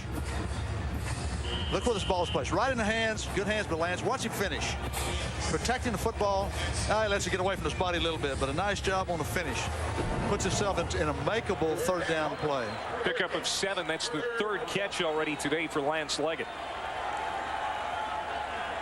3rd down and 5. Setting up, Freeman going deep downfield. Has a man, almost caught at the 5-yard line. Leggett had it on his fingertips, couldn't bring it in. I think that's a pretty good call and a good play by Kirby Freeman. Again, laying the ball out, giving Lance a chance, and you know you like to see your speeder run through it. Again, he's got the corner beaten. Again, good, almost a great catch. Almost a great catch. Again, Lance lays out. Again, for Miami, you've got to make some plays like that. That's Miami football. Matt Bosher on to punt for the first time today. He can also place kick, but he's the primary punter. This one goes straight in the air. And Emmanuel Spann comes up. The fair catch is made. A 14-yard kick for Bosher. Not a great punt, but Marshall has it back. It's 10-0, 6:11 to go till half. No curb appeal. Hate the color. Oh, honey, this is it. What you got there is an infestation. A lot of life happens in your car. Conoco and 76 quality Pro Clean gasolines help clean your engine as you drive. The pink wasn't so bad. So you can focus on more important things. Conoco and 76 quality Pro Clean gasolines. Today, it's a gridiron battle from Soldier Field in Chicago on ESPNU. Iowa looks to make a statement with their powerful offense, but Northern Illinois' defense is ready to make a stand. Iowa, Northern Illinois, today at 3:30 on ESPNU. Tuesdays on ESPNU, take a share in the Summer House. Welcome home. As some of the country's best freshman football players live under one roof. Get over the line, bro. What they'll face will be tougher than any 2-minute drill. Oh. Summer House, Tuesdays at 9. No. No. No.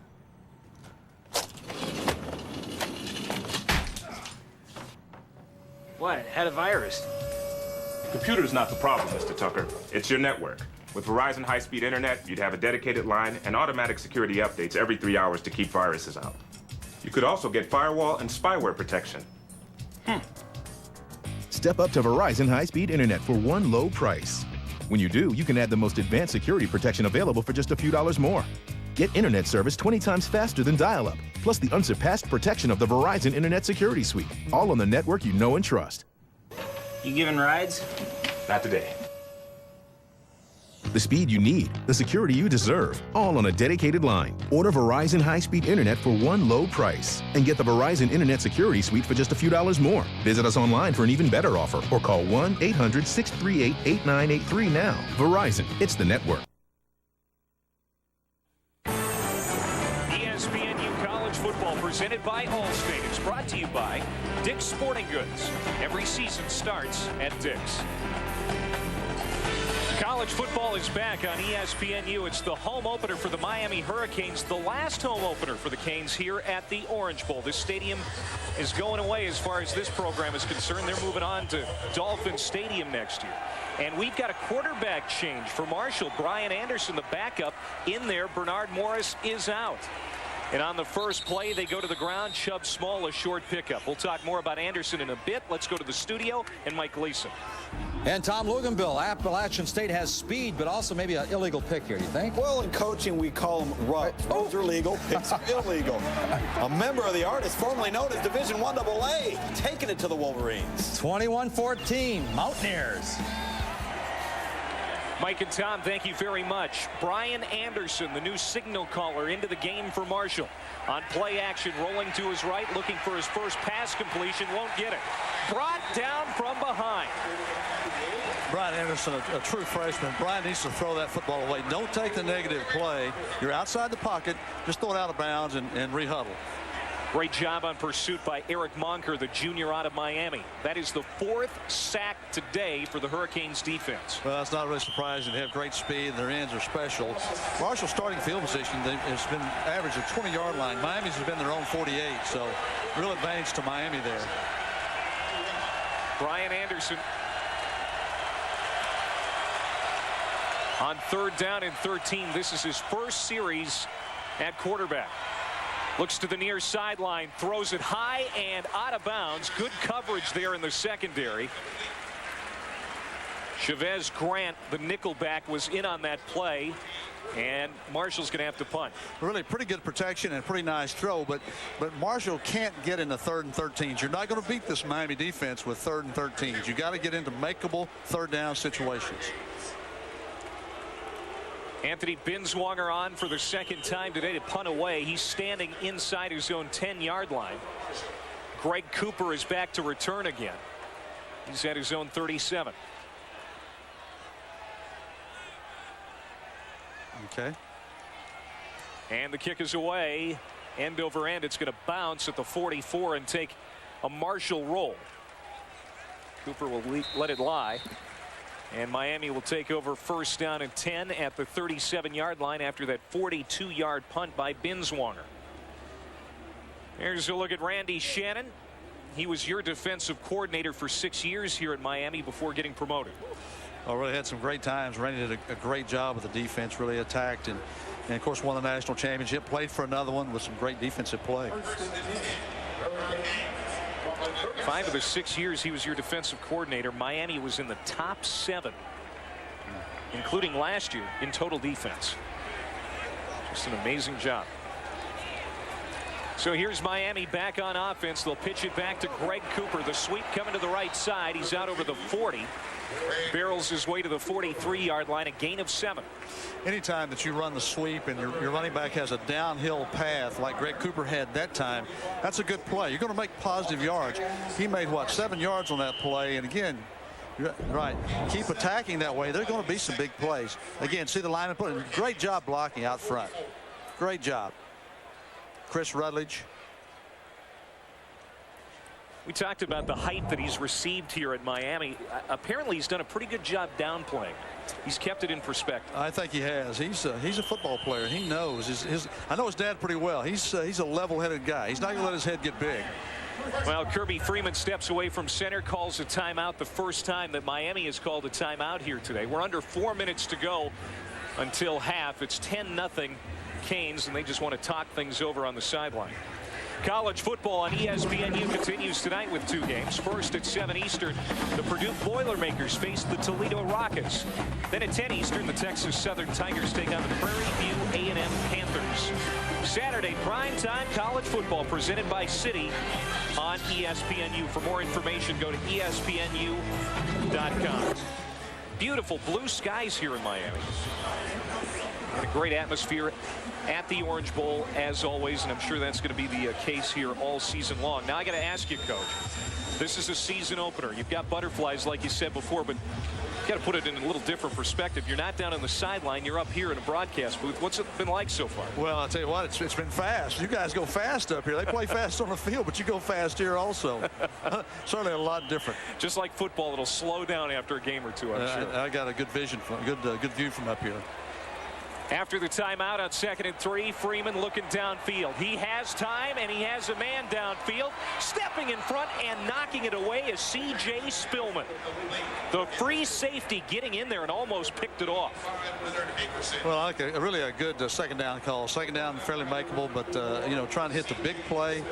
Misdirection bootleg. Kirby got outside. Really just a good play by the safety. Hankerson is a first-year player. Oh, nice job. But you got to intercept that football. That's a nice play, but you have to intercept that if you're Marshall. Give yourself a chance to get your offense back on the field. Leonard Hankerson, another freshman for the Hurricanes in that receiving corps. St. Thomas Aquinas, great school. Canes 0 for 3 so far on 3rd down conversions. Here they'll try to get it on the pass, and they get it. A 1st down. Darnell Jenkins the senior out of Miami, and a pickup of 6 and a first down. A little bit of controversy here. Now they're going to say incomplete. Yeah, the ball was on the ground. I couldn't see it from this vantage point. The Marshall coaches, Mark Snyder, was out at the hash mark saying the ball was not caught, touched the ground. Apparently officials agreed with him. Well, that was a challenge old school style. Again, good call. First down catch.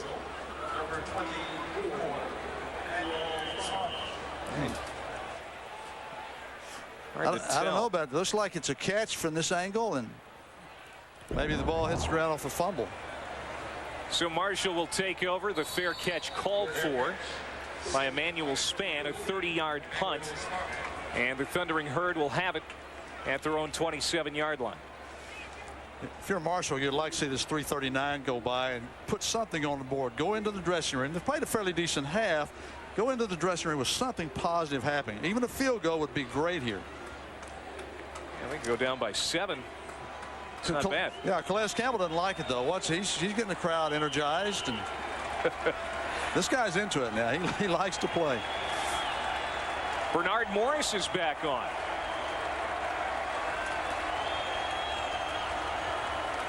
After one series with Brian Anderson, they go back to Morris, and he's picked off. Intercepted for the second time today, and Calais Campbell, who you were just talking about, Coach, comes up with the interception. Calais Campbell is 6'8". Could probably be on the basketball team at the University of Miami. A great talent. He's hard to throw over. Great play by Calais. Teammates call him Big Show. Maybe the best defensive end in the country, and Big Show comes up with a big play here.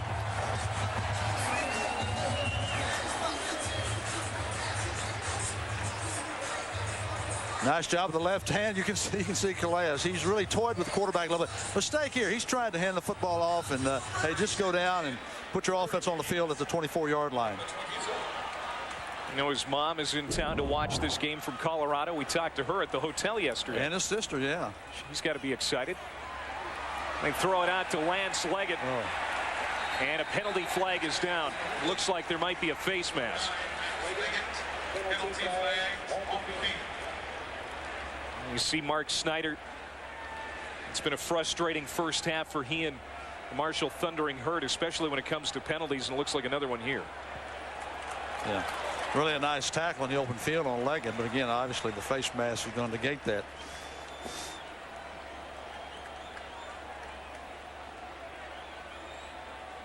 Well, Bernard Morris brought back in.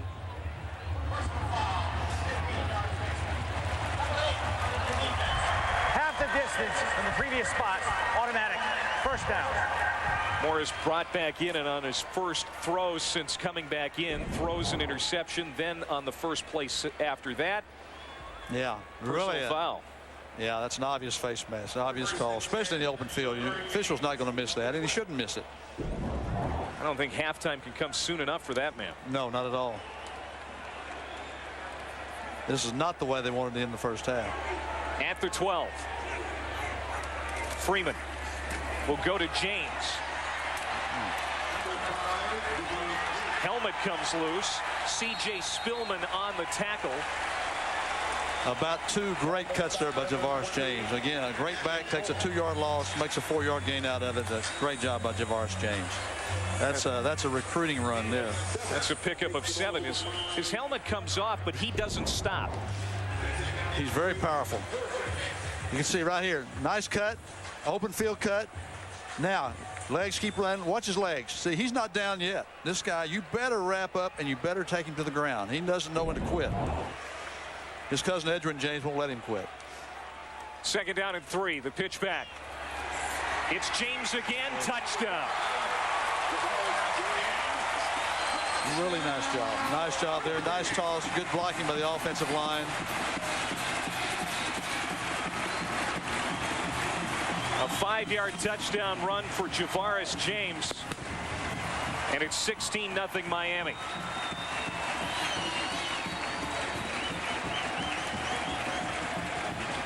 Really good blocking by the right side of the Miami offensive line. Zamponia on again.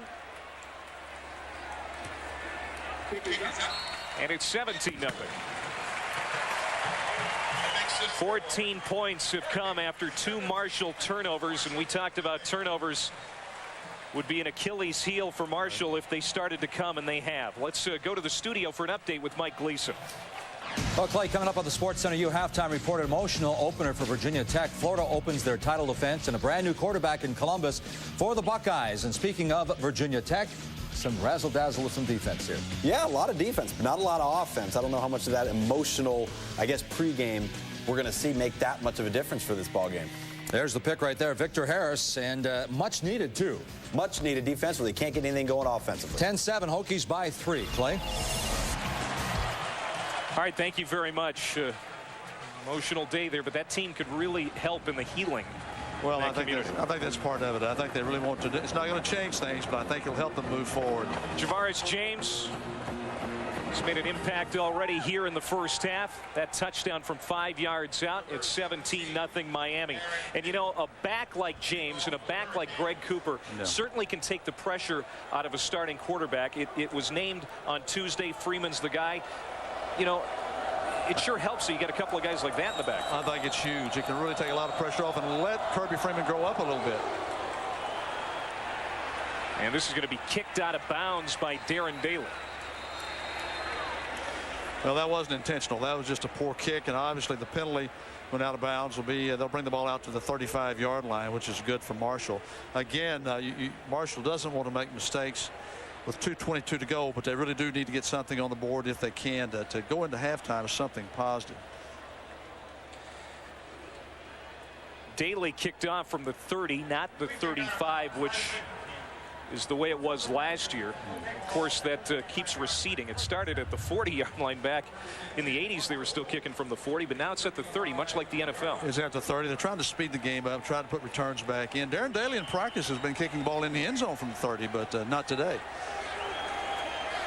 What do you think of that rule, dude? Oh, I think it's a good rule. I like the rule. Bernard Morris has had a tough day so far. He's back in there. His pass is complete out to the 40-yard line. Darius Passmore the catch. Colin McCarthy on the tackle. Well, Miami's 2 touchdown drives here today, Coach. 1 play 1 yard and 2 plays 24 yards. Well, turnovers. Field. Yeah, turnovers. We talked about that. Looks like they're in a 2-minute mode. Marshall is, which they probably need to be. Still have 2 timeouts left. There's Cody Slate. Had a great true freshman year and was named freshman All-American. That sophomore tight end is going to have a big year. He's brought down by McCarthy, but a 5-yard pickup and enough for a first down. Well, a big play. The Cody Slate is a tight end. They characterize a lot like a Kellen Winslow type player, very athletic with speed. And of course, Kellen was a great player here, and I think Cody Slate's going to be a great player for Marshall.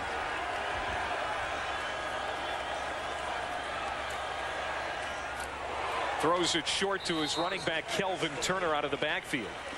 Colin McCarthy really breaks on the ball well. Number 44. He's been involved in a lot of plays and just really attacks the football. He is truly a tough football player. McCarthy wraps him up. A gain of 5. No huddle offense now for the Herd.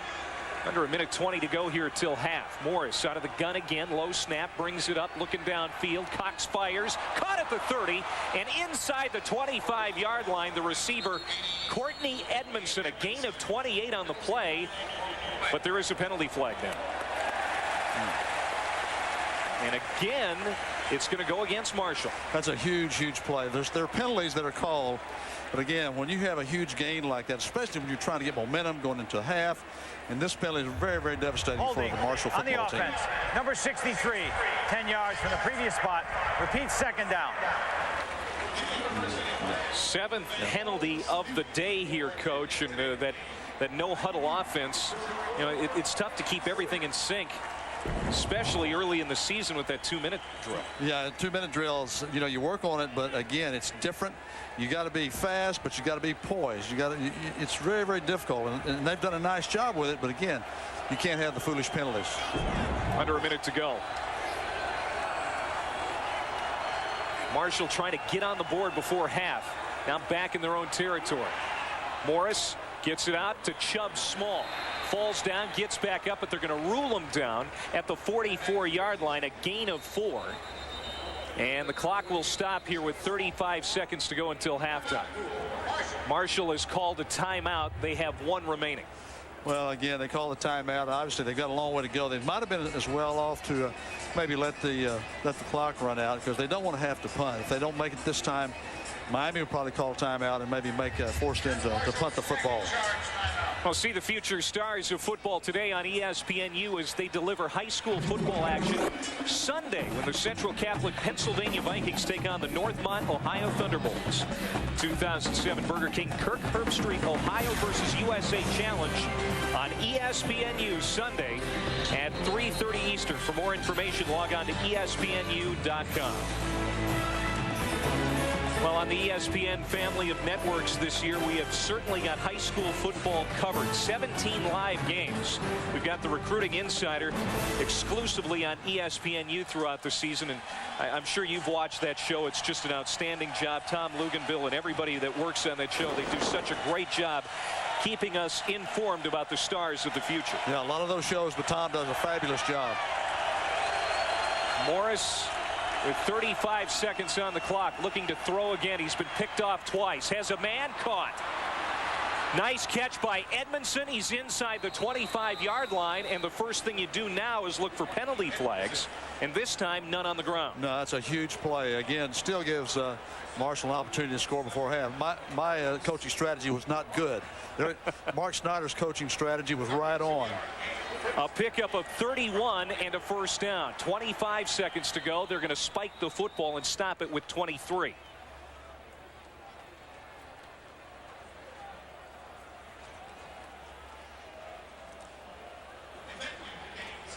And now Snyder's back on the field.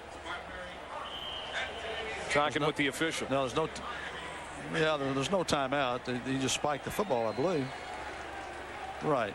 We're still on the 25-second clock.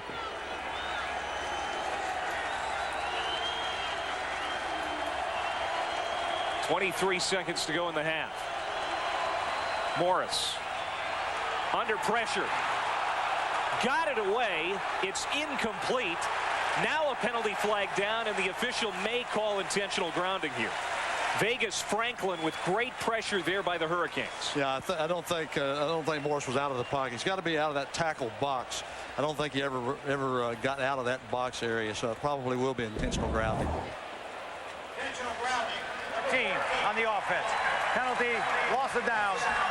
See, he never got out of the tackle box area. You have to get out of the tackle box area before you can throw the ball away. That's a good call by the officials. And that moves him out of field goal range as they're backed up now to the 37-yard line. 16 seconds to go. Boy, Vegas Franklin has been great from that end spot. More pressure. Morris gets away from one tackler, now steps up. He'll run inside the 30, trying to get to the sideline, pulled down before he can get there.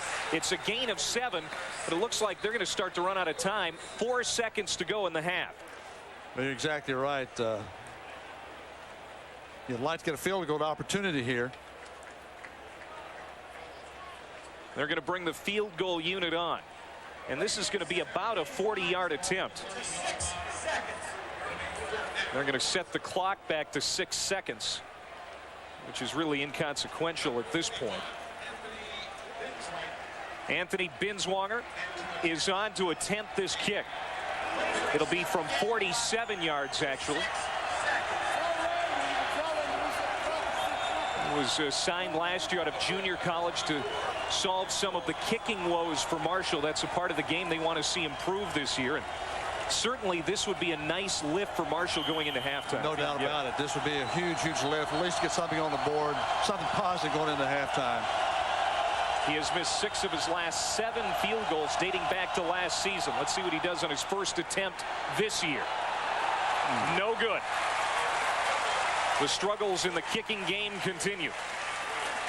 Again, a really tough break for Marshall. They got themselves in a scoring position. They weren't able to capitalize on it. And that's going to do it for the half. And a very successful one for Miami. Like a very, very good half for Miami. Well, coming up at the half on SportsCenter U with Mike Gleason and Tom Luganville, a recap of everything going on in college football. Let's go to the guys.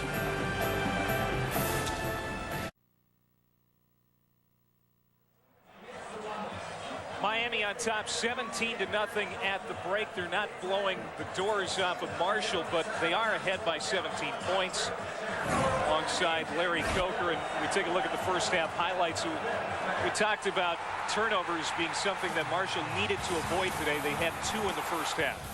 Yes, and that allowed Miami to get the 14 points. Really a key play by Tavares Gooden. How about Kirby Freeman? Your thoughts on him? I think he's done some good things. There's some very positive things, I think, for Miami's offense. They have work to do, but some very positive things for Kirby Freeman. How about Calais Campbell, the defensive end?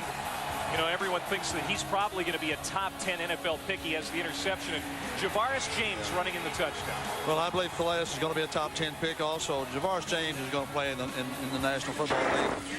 Miami sure hopes later rather than sooner, but he's that type player. Let's take a look at our first half stats brought to you by Oxy, and the 8 penalties really stand off that page for Marshall. Well, that's exactly right. That was not one of the keys of the game, but that's always a key for the game. The penalties. Miami only had 1 penalty. It really says a lot about Miami's discipline. And you look at Marshall's team, and they cannot have the penalties. A little maybe stage fright coming in, little concerns, but they've got to put that behind them and play. Now we're ready to go here in the second half. Darren Daly will kick off for Miami. Let's see if Darren can get this one in the end zone. He's done it in practice all preseason. We haven't seen it here yet. And again, kicking off from the 30 as opposed to the 35. One of the new rule changes in college football this year. This will be returned. Courtney Edmondson from near the 5-yard line out over the 20, spun down at the 24, penalty flag down. Again, it was a penalty-ridden first half, at least where Marshall was concerned. They're going to try to avoid that here in the second half. I'm sure Mark Snyder had a lot to say to his guys. Had a lot to say to his guys. They aren't doing things that they knew they had to do to win the football game. And this is again against Marshall. Not a good start.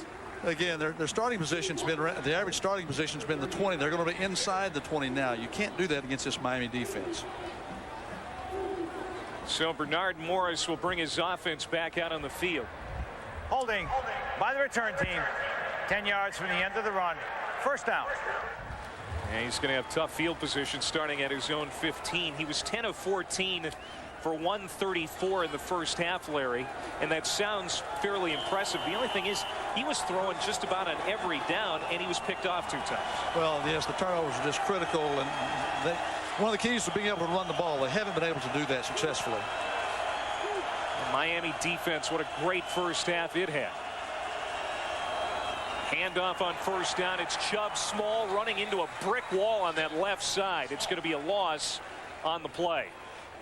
And there is Colin McCarthy leading the charge. I don't know how many tackles Colin's going to have, but it's going to be several. Well, the coaches told us, Larry, that he's a tackling machine. He is a tackling machine. He also had almost a tragic car accident in the spring coming back for August practice. But some other players were injured. He was lucky he wasn't. Taraz McCray also there on that tackle. Second down and 11. And another penalty flag coming in. This is going to be a false start on the Herd. Right at the snap. False start. 65. Second down. It's Brian Leggett, the right guard. That's the 10th penalty today on Marshall. Yeah.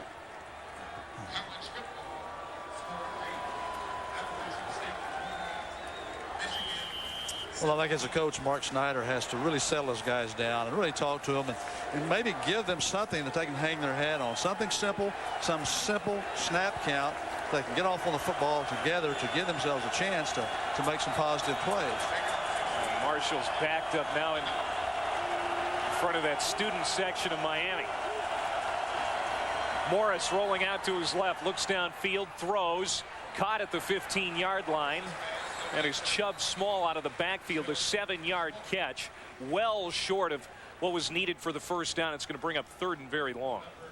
Really a lot of good pursuit by the Miami defense. Tim Walton, the new defensive coordinator, played in the secondary at Ohio State as an undergraduate, but really an outstanding pursuit by the Miami defense. Now we got a man down on the far sideline. A Miami player is. I'm guessing it's probably cramps. It looks like 44 Colin McCarthy. If I'd have made as many tackles as he's made, I'd have cramps also.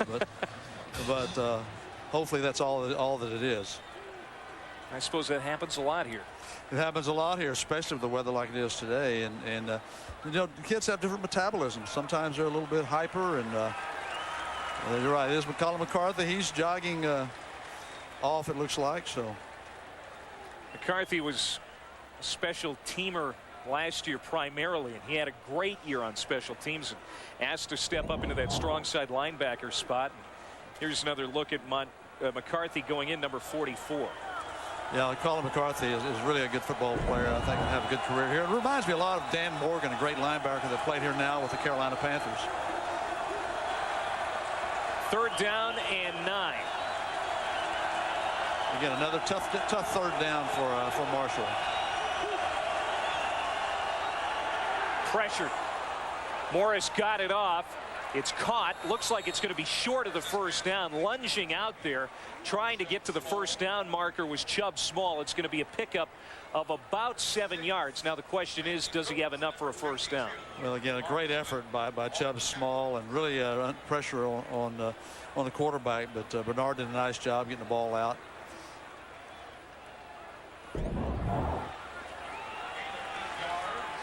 See, again, the defensive ends from Miami coming in. Look at the second effort. Nice job here. Good finish. It's going to be very close. Looks like it may be a little bit short. It is, and Marshall will have to punt.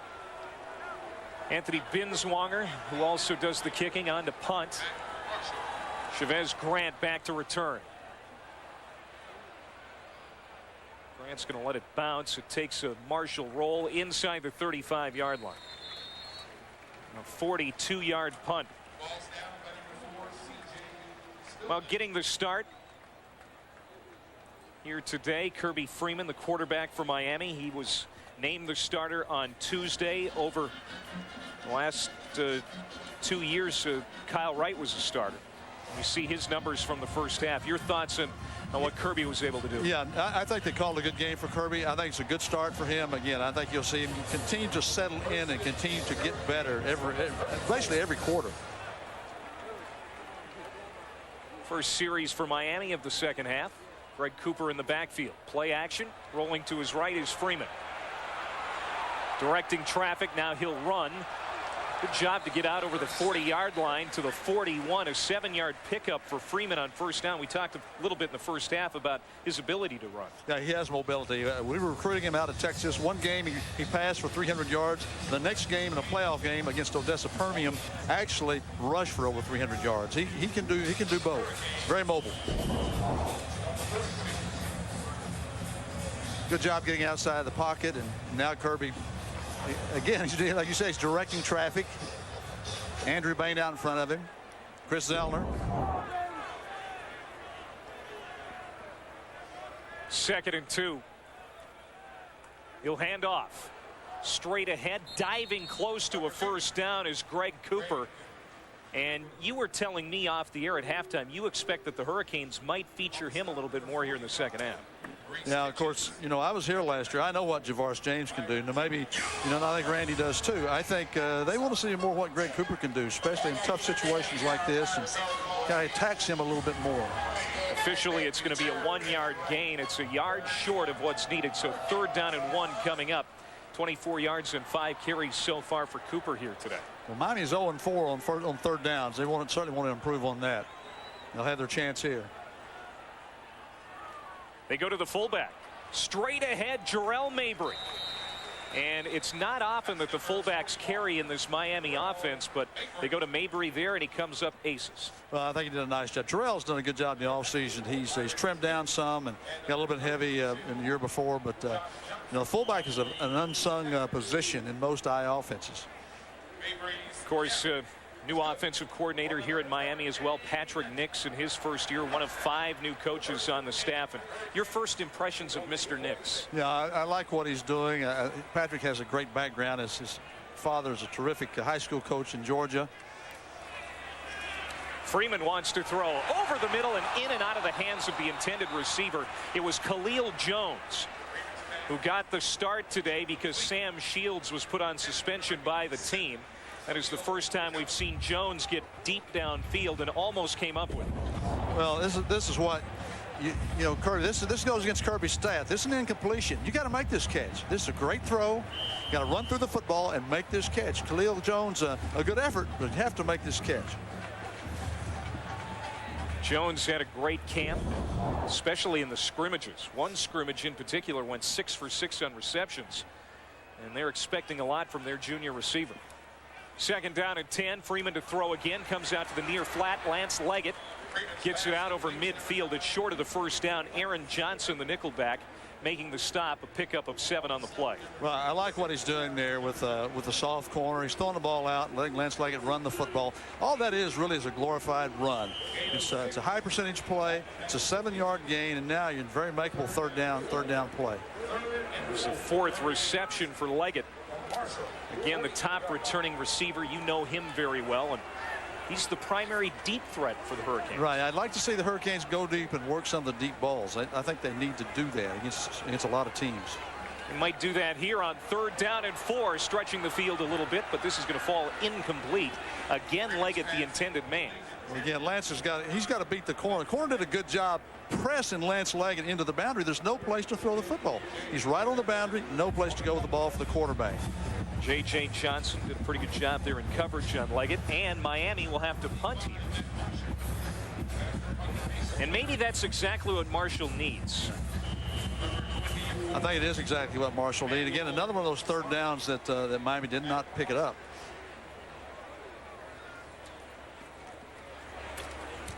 This is Matt Boschert. Fair catch being called for by Emmanuel Spann. And Marshall will start 1st down and 10 at the 18 after the 30-yard punt. We'll talk more about Mark Schneider and the Marshall Thundering Herd when we come back. It's 17-0 Miami.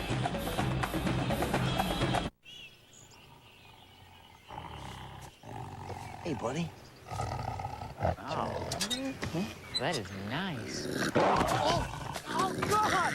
Oh, it's killing me! Oh! Oh, he likes you. Oh, this isn't helping my face at all! Don't show him your teeth. It makes him angry. Oxy's the #1 selling acne fighting pad. It's good for your noggin.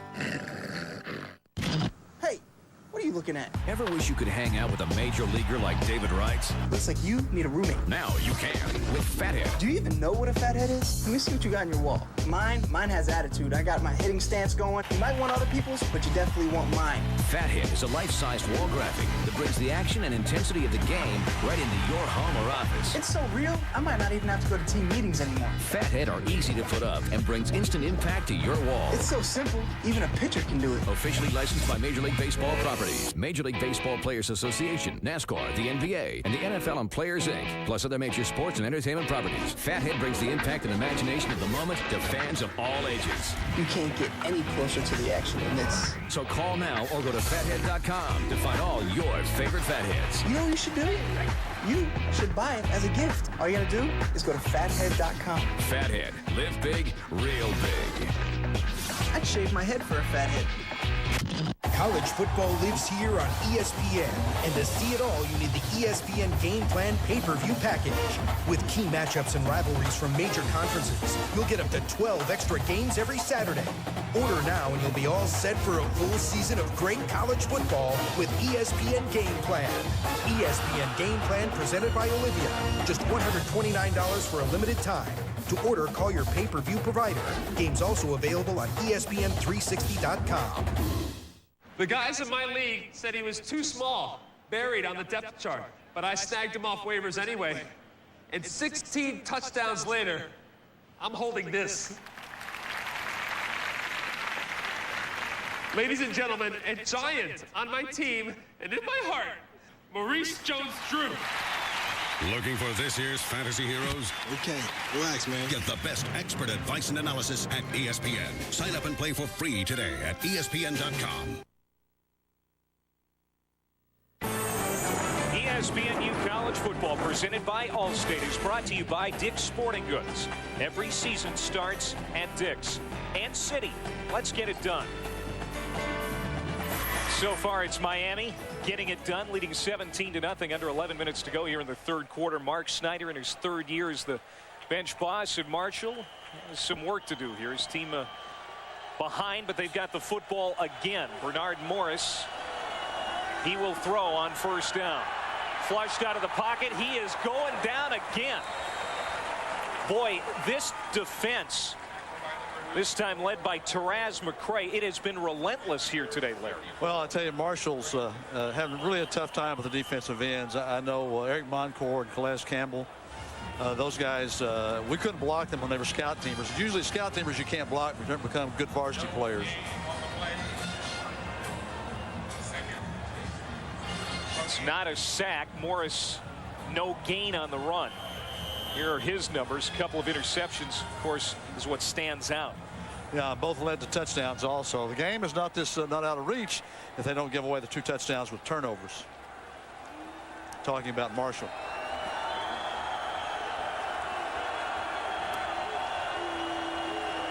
Four receivers. Morris coming back to the far side, and good coverage there in the secondary. It's Randy Phillips, the right cornerback.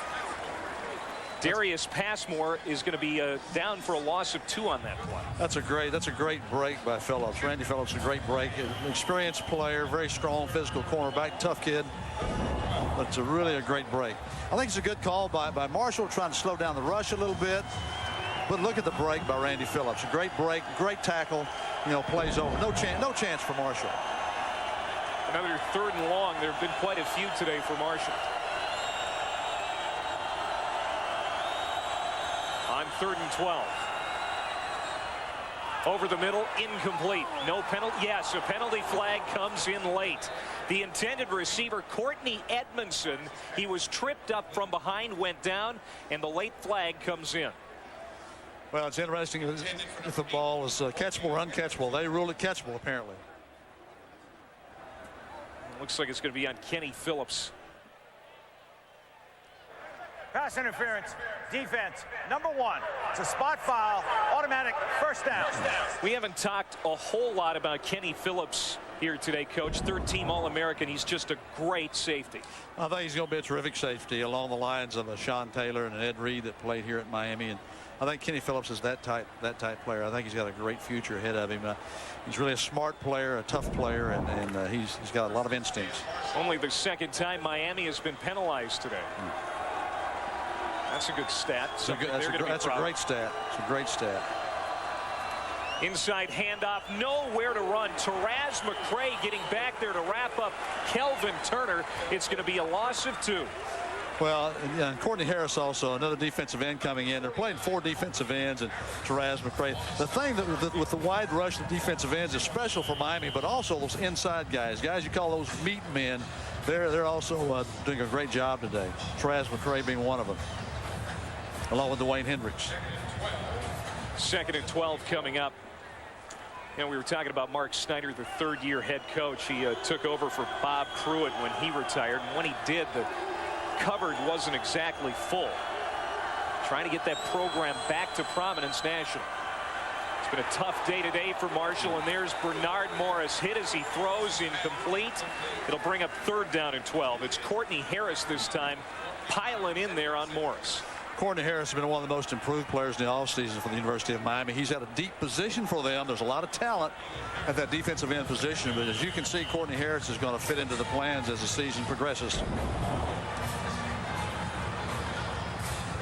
Yeah, look at the speed off the edge, and great job, a great move. Clint Hurts, defensive line coach from Miami, has done a great job, especially with these young players. Morris now 13 of 18 passing for 147. He'll throw again. Intended receiver Cody Slate, incomplete. Good coverage again in the secondary. I think they'd really like to get the ball some to Cody Slate. He's kind of a go-to guy. Their leading receiver returning, and not many touches for Cody Slate. He's been pretty quiet today. And Bernard Morris has been taking a pounding today. Well, I think he's taking a pounding. I think the rush of the Miami defense is starting to take its toll. Greg Cooper back to return this punt. He's at the 40. Binswanger to kick it away. Decent punt. Backing off is Cooper. He flips, regains his footing, now turns direction. Back to the 40, to the 45, and almost stepped out of another tackle at the 47-yard line. Cooper's all fired up. 39-yard punt, 11-yard return. And Miami will have the football one more time, but there's a penalty flag down. Cooper shows signs of a little bit of a Devin Hester, like playing for the Chicago Bears now. Shows some of those signs. I'm sure Miami would like to see that. An illegal block in the back. So some of this is going to be wiped out. Miami leading 17-0. Randy Shannon having a good first day as the bench boss. The interaction studied in chemistry may be between two chemical substances or between matter and energy.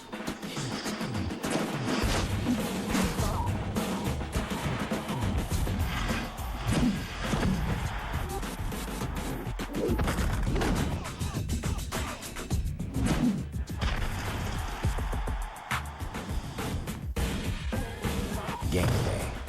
Waiting is the hardest part. Are these numbers right? Yes. Do you know what this means? It means we have doubled in the last 6 months. It means we're going to have to hire more people, move into a bigger space to get those key card things. We'll need to order a lot more wood. What if this continues? Dave, isn't that kind of the idea? Citibank Business Banking. Whatever your growing business needs, Citibank's there with guidance and customized solutions to help your business thrive. Come to Citi and let's get it done. It's the comedy that's highbrow. This place is really cool. Yeah, if you like hanging out with pretentious posers. Can I have a tall soy macchiato and a cranberry biscotti? Lowbrow. Come on, man. These ladies aren't gonna make sweet love to themselves, are they? Or are they? And protruding brow. Don't. Ever. Goodbye. Caveman, just like you and me, only hairier. Premieres Tuesday, October 2nd on ABC.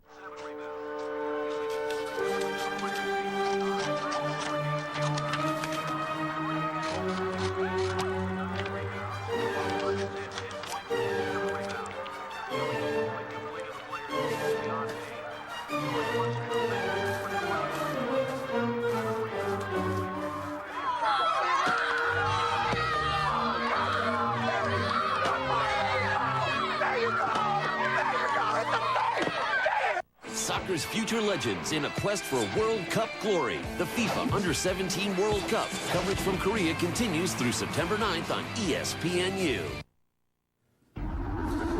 Mike Gleason with a SportsCenter U in-game update of Penn State's Austin Scott. Once a highly touted recruit, played in the shadows of Tony Hunt, gets his second touchdown. And right now, Joe Pa's team on top 31-0. Back to the Orange Bowl. Play. And speaking of the Orange Bowl, Mike, this is the last season in the bowl for the Miami Hurricanes, but FIU also plays here too, so they're going to be saying goodbye to it as well. Yes. Here's Kirby Freeman to hand off on first down. Look at that running room. Out to midfield, Javaris James still on his feet, but there's a penalty flag down behind the play. This one may come back. Still an impressive run for Javaris James. A very impressive run for Javaris James. And you mentioned about FIU. Yes, they are building a stadium on campus, but they'll play all their home games here. I think Miami's going to have some interesting things to think about. Now, what do they want to do? I think they have control of the game, but they may want to grind the clock a little bit and wear this defense down. I think it's getting late. It's hot. And I know Marshall doesn't have the depth. Or do they want to work more on a passing game? On the offense, number 74, 10 yards from the spot of the foul. First down. Orlando Franklin on the left side, a freshman guard making the hold. Again, really nice cut. Yeah, that's a good call. Arms out. Anytime the arms are out, especially in open field like that, you're going to make that call. That made that cut a little bit easier for Javaris James. You hold the linebacker, then the cut becomes easier. Can't do that. Randy Shannon watching from the sidelines as head coach for the first time here today, and Now he's watching Javaris James run again, and it looks like a replay. Actually, this is Greg Cooper. Cooper to the 30. He tries to turn direction inside the 20-yard line. A 56-yard run for Greg Cooper, and if it's not James, it's Cooper. They almost look alike physically, but no doubt Cooper's speed stands out. I think Miami's doing what they want to do now. I think the Marshall defense is getting worn down a little bit. I think, again, they're going to continue to really kind of assault this Marshall defense. And they're using the two running backs, Cooper and James. A really nice job blocking by the offensive line. Derek Morris. You can see Richard Gordon. He's running step for step, trying to block for Cooper. Great play. Now James back in the game behind Freeman. Play action. Freeman rolling to his right. Throws. Nobody covering the receiver. Nice catch by Leonard Hankerson. He's inside the 10. Another first down. So it's first down and goal to go after the reception of 11 yards by Hankerson. Really nice fake away from the play, and really fooled the Marshall defense. Again, I think they're getting a little bit tired. And great catch by Hankerson, and good, nice run after catch. That's his first catch today. Now, he was the top receiver to come out of Broward County this spring. And coach, there are always a bunch. Oh, always a bunch. Yeah, nice, wide open, nice hands. And again, good finish with the run, protecting the football. Miami would like to put this one in for a touchdown. 8 different receivers have caught passes today for Miami. James trying to bounce it to the outside, to the end zone, touchdown. 8-yard touchdown run for Javaris James. Javaris is doing a great job, and I tell you, the offensive line for Miami is really doing a nice job opening some holes with, Rochford, Richard Gordon in the lineup, and it's really been impressive the way they've opened holes. Jason Fox has done a great job also. Nice combination of James and Cooper on that drive for Miami. Well, I think people are going to see that all year long. I think they're going to play both those running backs and get a lot of work. Second touchdown today for James. Zamponia comes on. Extra point is good. And it's 24-0 Miami. James and Cooper talking on the sideline. They are not competitors. They are buddies. They're, in fact, roommates. And they combine on a great drive, and it's Javaris James capping it off with a touchdown.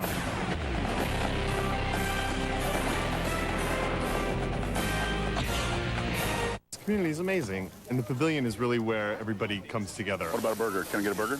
How about the fish? Is the fish done? Are your potatoes ready? There's rib. Today is all about the game and friends coming out and grilling out together. I think they think we live here. I know they think we live here. We told them we live here. We live down the street. That street. No, the other one. That street? Yeah. We're part of the community in a weird way. Their cookouts are legendary over here. I love this neighborhood. Today, it's a gridiron battle from Soldier Field in Chicago on ESPNU. Iowa looks to make a statement with their powerful offense, but Northern Illinois' defense is ready to make a stand. Iowa, Northern Illinois, today at 3:30 on ESPNU. Tuesdays on ESPNU, take a share in the Summer House. Welcome home. As some of the country's best freshman football players live under one roof. Get over the line, bro. What they'll face will be tougher than any 2-minute drill. Oh. Summer House, Tuesdays at 9. Attention. Now, get big arms, a ripped chest, and cut abs with the Perfect Push-Up. The Perfect Push-Up works with the natural rotation of your arms and shoulders to maximize results and minimize stress on your body.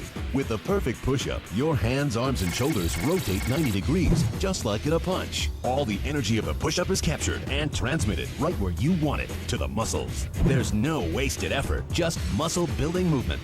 And as your arms rotate, you feel it work in your biceps, your triceps, your chest and abs, and your shoulders. Invented by a U.S. Navy SEAL and made with steel and a ball-bearing movement, it's the push-up perfected. So here's the deal. The Perfect Push-Up is only 2 payments of $19.95.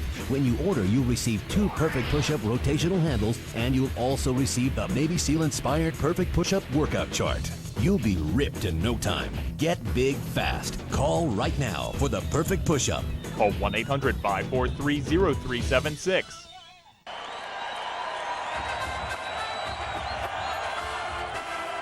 Cooper on the left, James on the right. They are roommates. They are good buddies, and what a drive for those two. That's going to be a huge addition having Cooper along with James. That's going to make a 1-2 punch. It's going to be kind of like a Dickerson and James from a few years ago at SMU. This is Darius Marshall. They're trying to get his speed into this game. Marshall needing to get on the board. Out over the 30-yard line. Good return for the freshman. Let's go to the studio. Mike Gleason for an update. Clay, coach, hold on to your seats. Check this out. Edwards. Bam! Short touchdown. Brian Quick drops it. Appalachian State settles for the field goal. 31-20 on top of Michigan, guys. Wow. Michigan getting a scare here today. A lot of game left. Let's see if Appalachian State can hold on. Ryan Hill was slow to come off the field on that last kick, but he did come off on his own power. That's good to see. You're good to see. Miami's a little thin at receiver, and they really need Ryan Hill healthy. So Marshall goes back on offense. They have been shut out so far today, trying to get something going. Bernard Morris throws on first down out to about the 35-yard line. E.J. Wynn, the junior out of Washington, D.C., with his first catch today. A pickup of 2. Tavares Gooden on the stop. Only 2 yards, but it's a positive play and something good happening for Marshall. So I think that's a good start for this drive. Just baby steps right now. Baby steps, no penalties, no negative plays. That gives you a chance. And if you have to, fine, punt the football.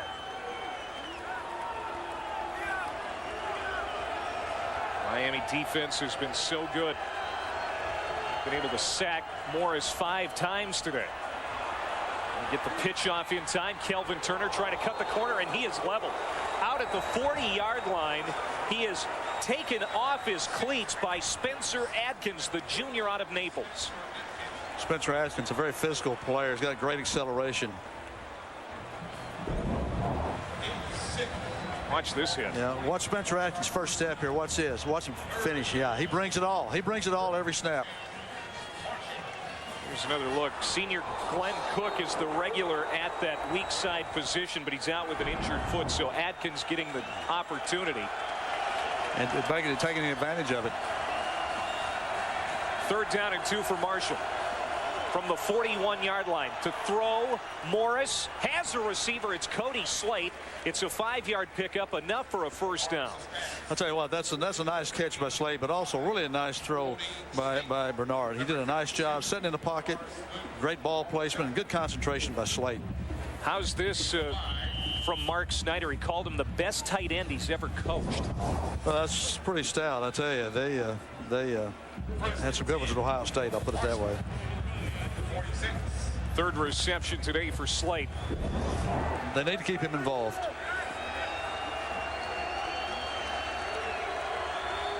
Slate was actually in motion on that play. They pass again. This is incomplete.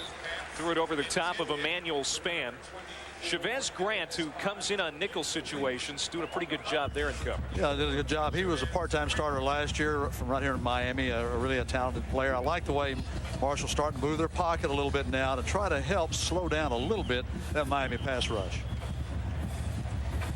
Now, we talked about Snyder having a tough first couple of years with Marshall, both losing seasons, but you got to also take into account there was a conference shift there. They went from the MAC to Conference USA, and that's not easy. That's a big shift. The Conference USA is a really good conference. Low snap. Morris brings it up. Running out of time. Down he goes again. Vegas Franklin.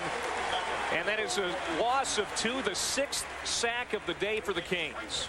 Well, again, tremendous pressure. They're playing a lot of defensive ends. They're playing 4 defensive ends and really putting a lot of pressure, which those defensive ends are really all talented, all very good. Most will be starters anywhere else in the country.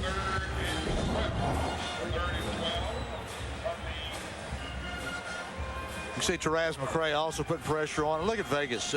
Vegas Franklin, just a great adjustment. He has great speed, not big. Great speed. 3rd down and 12. Marshall 4 of 11 on 3rd down today. Running out of time. Gets it off. Throws it over the middle. Intercepted. Picked off by Adkins. Spencer Atkins, very fast, too, almost unheard of 4.3 speed. He used a little bit of that speed to get in front of that pass for Morris. Spencer Atkins does have great speed, and really the old Cardinal rule that not to throw across your body, across the grain, over the middle, and that would really cost Bernard Morris. Third time today that Morris has been intercepted. Here's another look at how the play developed. A lot of pressure. He breaks contain. Again, tries to force the ball, and a nice break on the ball by Spencer Atkins. Pretty good return. And really a good job by Spencer Atkins protecting the football. So many times defensive players don't carry the football that much, but watch Spencer Atkins. He gets the ball tucked away. He's been taught to put it away. He knows how to carry it. Kirby Freeman to throw on first down. Now he's intercepted. Tit for tat, Maurice Kitchens bringing it back across the 45-yard line. So Marshall wastes no time in getting the ball back. Well, that's a huge play by Marshall again. And that's a play that I know Randy Shannon does not want to see Kirby Freeman make. Force the ball a little bit. Hey, let's just take what they give you. Take the ball down the field and give your offense a chance to score. Maurice Kitchens, who won the starting weak side linebacker spot despite missing time in the spring because of a minor knee injury, comes up with the interception. And Marshall will go back on offense. So after the third interception thrown by Morris, Kirby Freeman throws his first of the day. Yeah, that's one that you don't want to see, especially getting ready to go to Norman, Oklahoma next week. That's right. Miami will go to number 8 Oklahoma a week from today.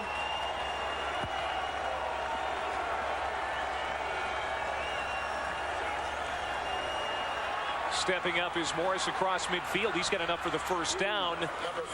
Goes down hard, but it appears he's going to be okay. Chavez Grant again making the tackle, a pickup of 11, so a first down run for Morris. Well, this is a huge drive for Marshall. They need to get something on the board here. They've had some opportunities, came away with nothing, and they need to come away with something here. At the Orange Bowl here in Miami, he's Larry Coker. I'm Clay Matvick. We're so glad to have you along here on this Labor Day weekend as the college football season is back underway. Bernard Morris has Marshall in Miami territory. They haven't been there a ton today. Throws it short. Passmore trying to come back to make that catch. Penalty flag down. Maybe this is pass interference. That's what Passmore thinks. We'll have to wait and see. In on that coverage was Carlos Armour, the junior defensive back. It's pass interference, but I don't know who is on, offense or defense. Illegal touching of a forward pass. 89 on the offense. He stepped out of bounds, returned inbounds, and was the first to touch the pass. The penalty is loss of down. Previous spot, second down. Good call, Coach. Yeah, tough one there. That's a tough penalty, loss of down. It was Darius Passmore with the illegal play. Here's another look. He was out and then in. Yeah, if you're forced out, you could come back in. But when you just stepped out, he wasn't forced out. The official rule he wasn't forced out. So it's illegal for him to come back in. The rule is illegal touching. That was the penalty. Passmore, a junior college transfer. He's one of the guys that put some much needed speed back in the weaponry of Marshall. He hadn't been very fast in recent years out of the receiving corps. That pass incomplete, intended for Small. Well, again, I'm trying to throw the screen passes. Haven't been very successful for Marshall, but again, trying to slow down the rush a little bit, get the ball in the hands of their playmakers, and give them an opportunity to make some plays.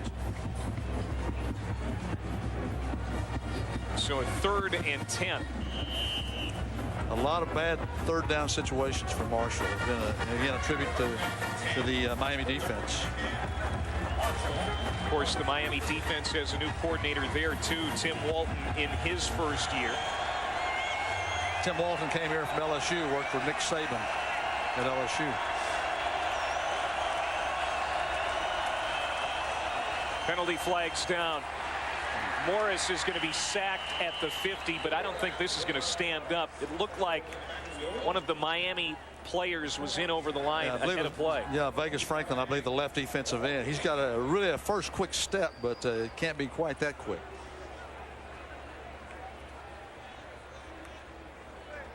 Offside. Defense in the neutral zone at the snap.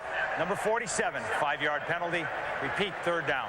You know, with that said, Franklin has still been very good today. Franklin's been very good. He's a very good football player, and quite a story with Vegas. His mother going through Hurricane Katrina, losing a lot of possessions there. And it's great to see him doing well today. So it's a 3rd and 5. That's better than 3rd and 10. Still, Marshall on 3rd downs today, just 4 of 12. They need to make this. They need to keep this drive alive. The pitch. This is Darius Marshall trying to get around the corner. Can't do it. He has stood up. It's a gain of 2. That is 3 yards short. It'll bring up 4th down. Well, again, a good call, but Miami's speed just too much right now for Marshall. A lot of orange shirts. His defense has been outstanding all day. We talked about Tim Walton being the defensive coordinator this year. Spent the last 3 years as Miami's defensive backs coach. Coached the secondary for Nick Saban at LSU on their national championship defensive football team. Really a good football coach. It's quite a resume. Marshall's going to go for it here on 4th down and 3. You surprised? Well, a little bit. Well, it worked. Good call. It's always a good call when it works. Bernard Morris the keep, 5-yard pickup, and they'll move the chains. Well, that's a big plus for Marshall. Again, the respectability and keeping the drive alive and keeping their defense off the field. Tavares Gooden slow to get up here for Miami.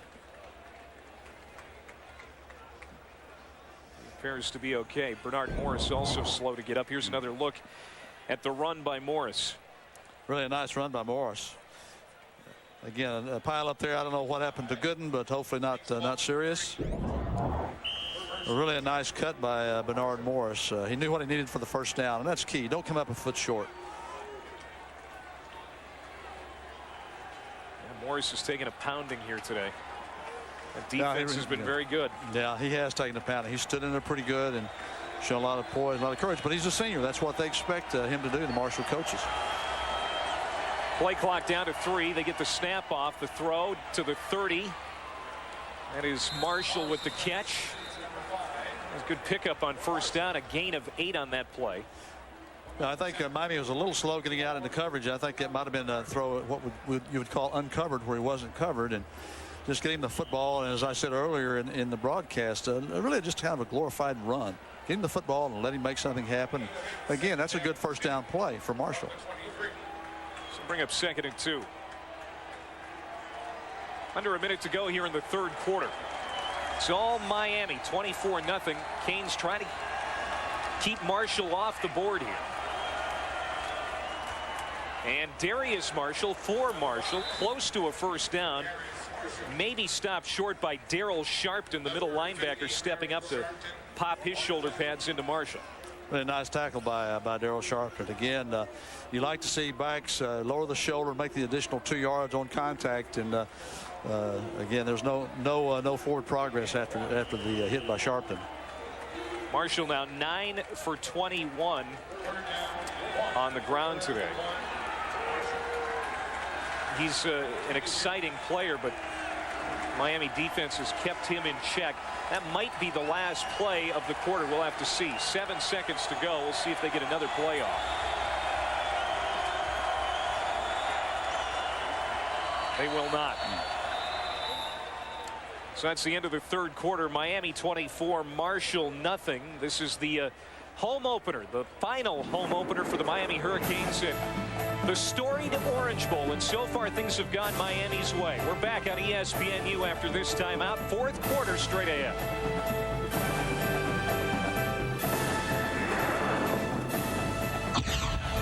The FIFA Under-17 World Cup continues through September 9th on ESPNU. Let's face it, life is unpredictable. Those little surprises can cost big money. We're Think Cash, and that's why we're here. When your car is broken down and you gotta get around, Think Cash. When an unexpected bill catches you by surprise, what are you waiting for? Think Cash. I found Think Cash. Worked really easy. It was quick. Within 2 minutes, I was approved. Within the next day, I had my money. With Think Cash, it's easy to get the cash you need fast. Apply online or by phone in minutes. There's no standing in line, no paperwork, no hassles. You'll find out in seconds how much cash you can get.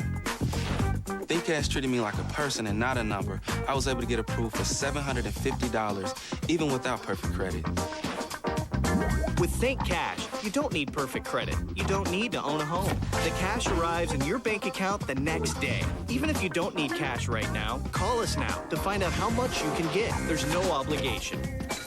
Is your fridge on the fritz? Think Cash. When your bank account is running low, don't bounce checks. Think Cash. We make borrowing easy. You can apply online, or you can call a helpful Think Cash loan specialist. You can have money in your bank account tomorrow morning, and your payments will be under $100 every 2 weeks. Everybody needs a little extra cash from time to time. It's my job to help you get the cash you need as fast as possible. Want to find out how much cash you can get? Call now, or visit thinkcash.com to apply. Join the thousands of customers that count on us for their cash needs. It only takes a few minutes, and you'll get an answer in just seconds. You don't need perfect credit, and you don't need to own a home. You can have $250 to $2,000 as soon as tomorrow morning, with no paperwork and no hassles. Call Think Cash today.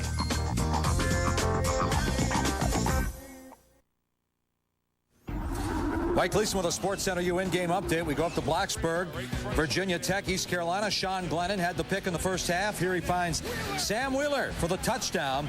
And it's 17-7 Hokies by 10 over the Pirates. Clay?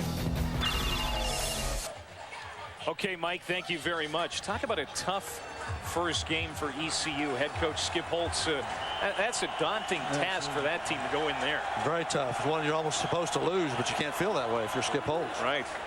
Kelvin Turner takes the carry. He's got 2 yards. That's enough for the first down. So Marshall will continue to move with the football here. This drive is now 8 plays old. If Marshall can go through this fourth quarter and not fold and maybe get a touchdown here or points here, I think they can come away with this. Doesn't look like with a win, but something positive to take back to West Virginia.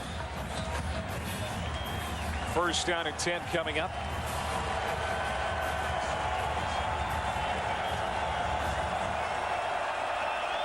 Bernard Morris, play action, looking to the end zone. Now will pull it down and run.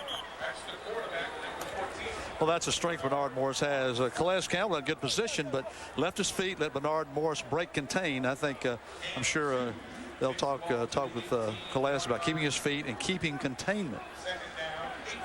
2-yard pickup, so second down and 8.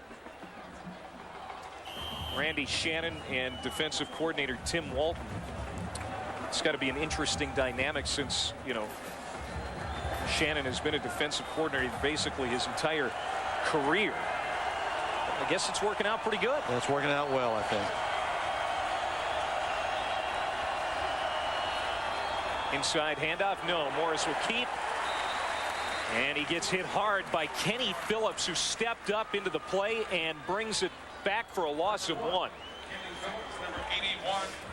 Miami's really put a lot of pressure and doing a good job tackling. They're really not doing a lot of games and stunts. They're really just playing football and getting off blocks really well. And it speaks well for their defensive coaching.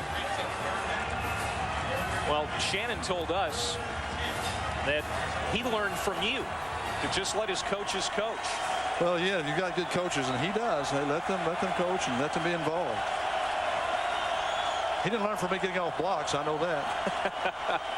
Morris fields the bad snap, throws it to the end zone, almost intercepted. Randy Phillips almost had the pick at the goal line. Well, a great break by Phillips, and again, you've got to make those plays. You know, the batted down passes and those type things in the close ball games. Those are the difference. Possession, and now Marshall's going to have an opportunity to get points on the board.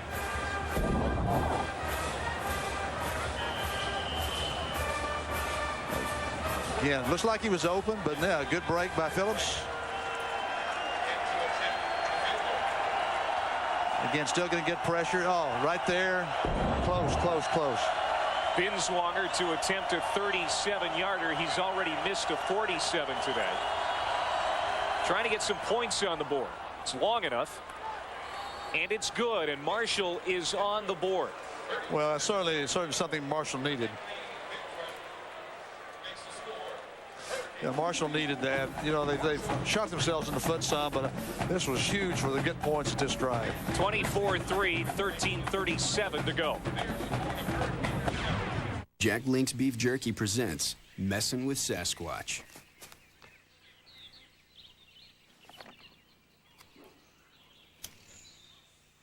Ding dong!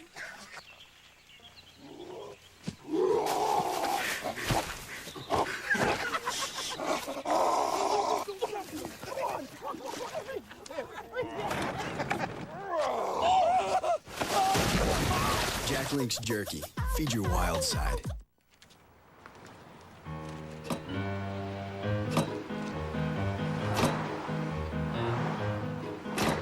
Maybe your car is trying to tell you something. Maybe it's asking for the hard-working gasoline at Phillips 66. Gas specially formulated to help clean fuel injectors in 5 tanks, which helps you maximize mileage and reduce emissions. Give your car what it's asking for.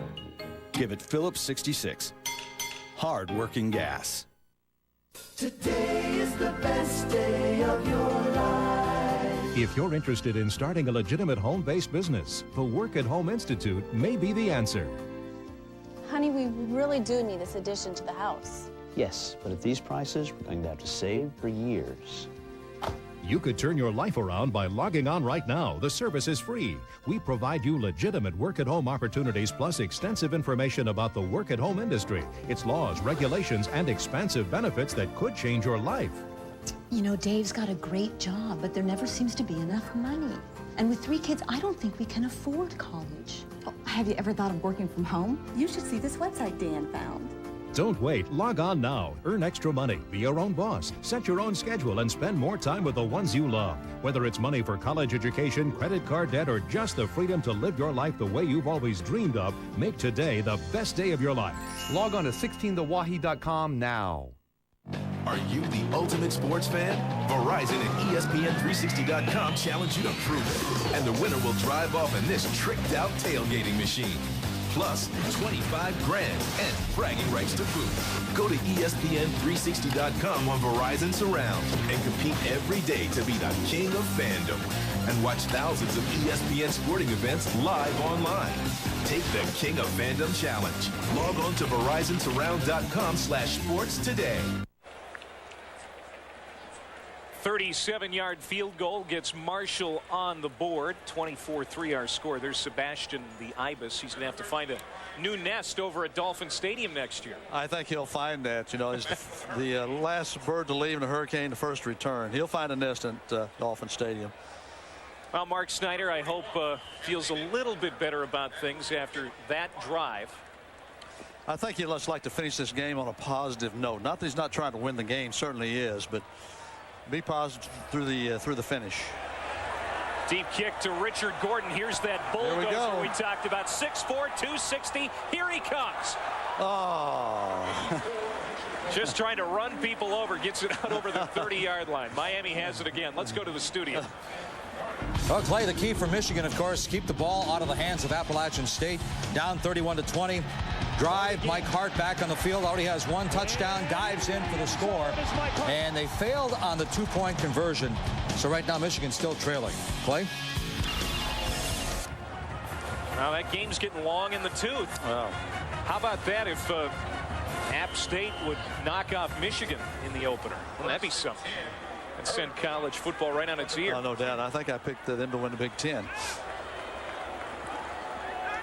Kirby Freeman named the starting quarterback on Tuesday. He's had a very pleasant day. Hands off here. Greg Cooper, the freshman, with some very good moves. He's got a first down carry to the 44-yard line, a pickup of 12. Maurice Kitchens finally brought him down. See, I think Greg Cooper and Javaris James have a great 1-2 punch. I think they have different styles. I think Cooper's a little bit more of a slasher. Javaris a little bit more powerful.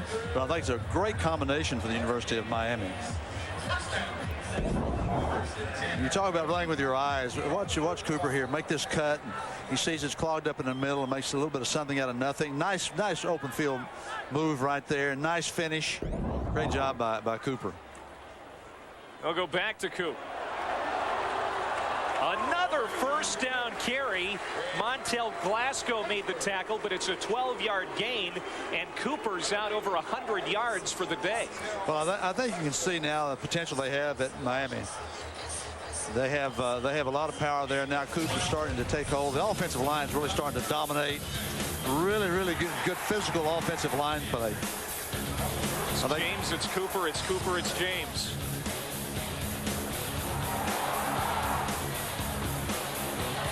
.106 yards now for Cooper. On first down and 10. Not as much running room this time. And Cooper is going to be dropped after a gain of 1. Ryland Wilson, who is playing on that defensive end. You see the numbers for both.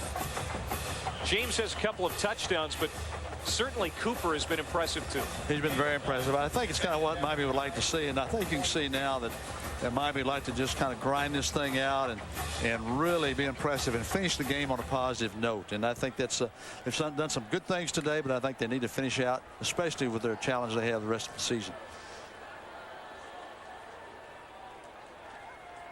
Freeman wants to throw on second down and 9. Pumps, brings it back down, runs into a wall, now kicks it to the outside. He's got room to the first down, and he's got it. Again, good job by Kirby. Saw a crease in the defense, and that's that 12th man. It's hard to defend a quarterback like that. Very difficult to defend him, because now you add that extra dimension of that quarterback that can also run.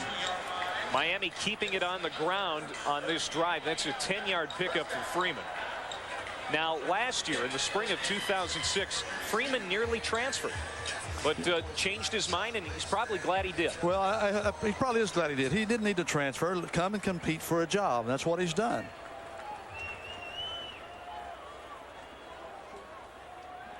Freeman under center, pitches back. Greg Cooper, true freshman, spun out of bounds. Pickup of about 5 on the play. Mario Harvey on the tackle.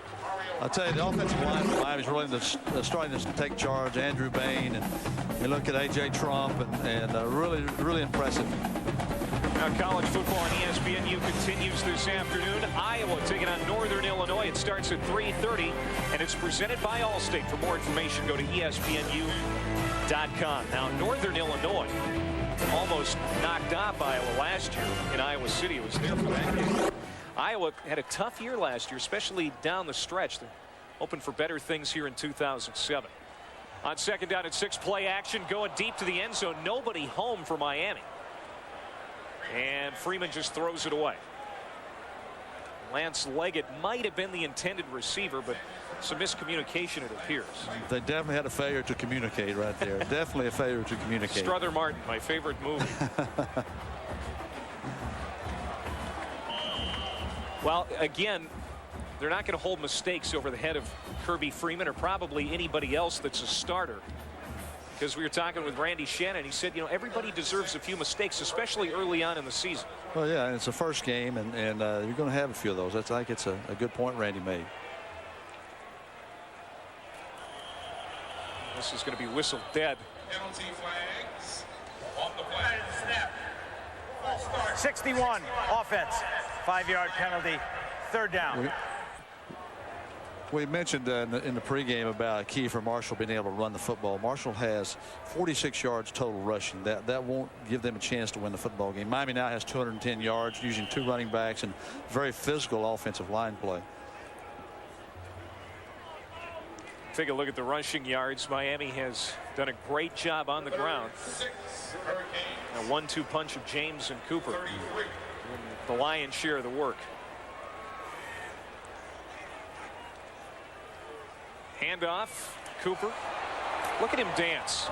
And takes the official down. The tackle there by Josh Johnson. Not only did he get Cooper, but he got the official. Cooper looks a little stronger than I thought he would be. He's able to break through some arm tackles and make some nice cuts. And I know Edrin James, he mentioned this, he's really hard worker. What's the cut that Coop makes here? Breaks through the arm tackle. Nice cut. And hello, the official. Who the 32? Yeah.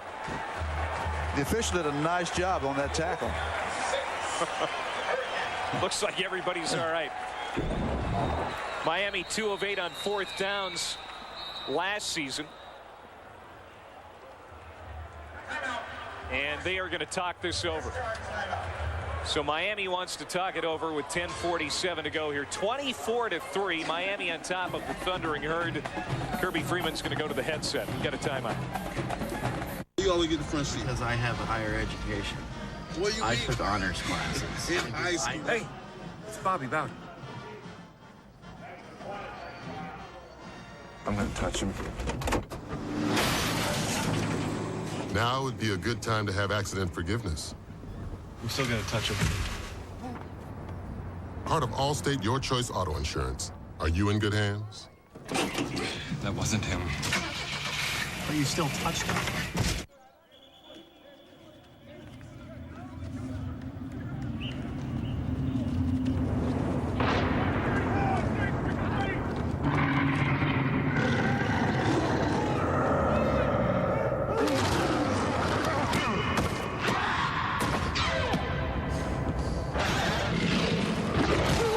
There's a line we all have to cross.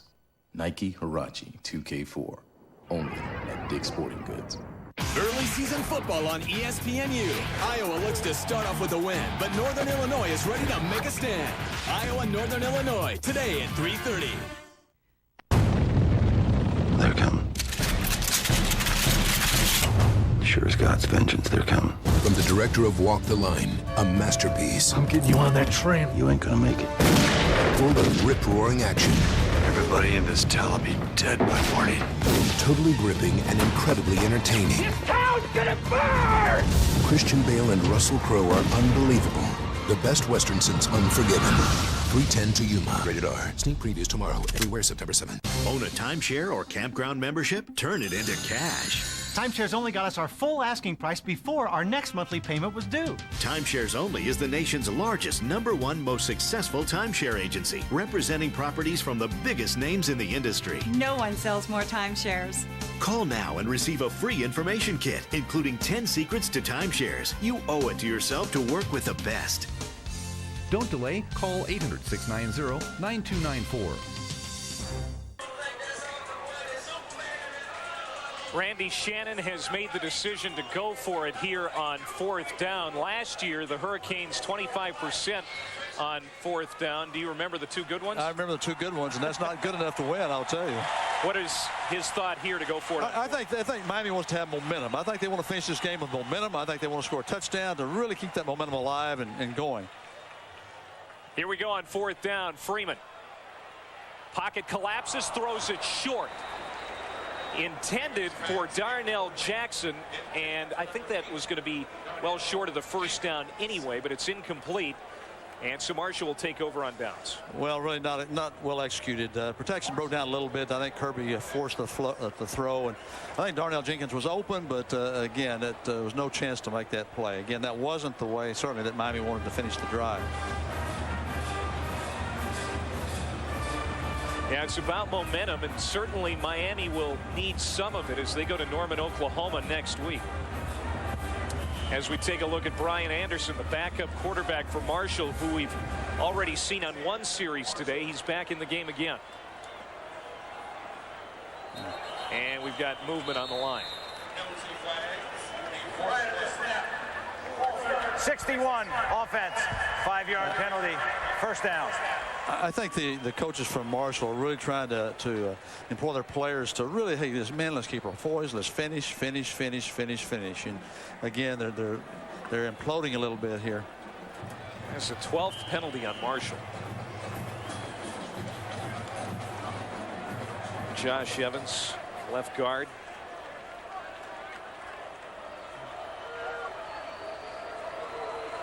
Brian Anderson throws it to the sideline. Darius Marshall trying to do something after the catch, and he's going to be dropped for a loss of 1.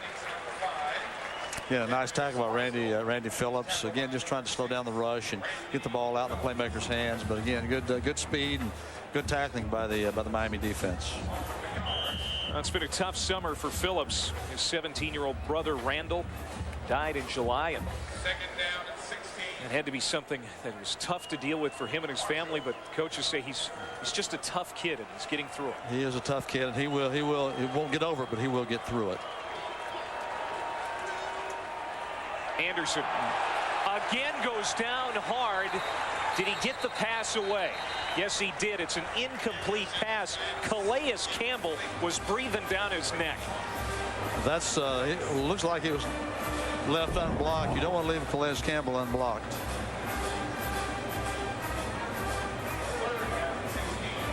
Really a physical play by Calais. That's a signature hello sack, or close to a sack, but he did get it away.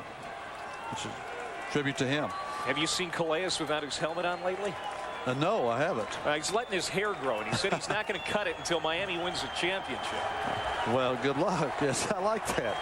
It's getting longer every day. I don't know that it looks good, but it's getting longer.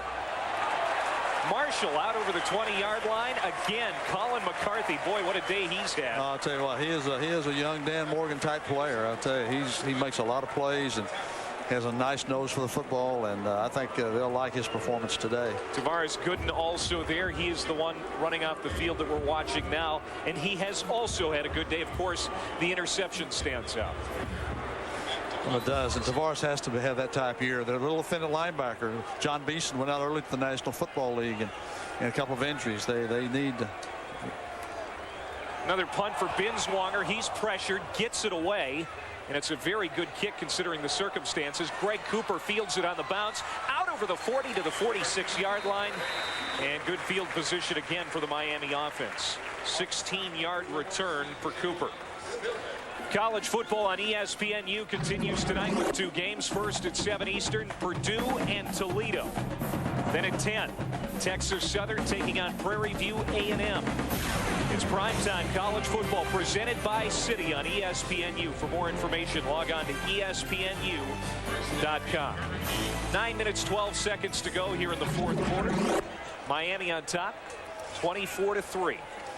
Still Kirby Freeman at quarterback. I thought we might see Kyle Wright. Morris James gets the carry here. Out over midfield.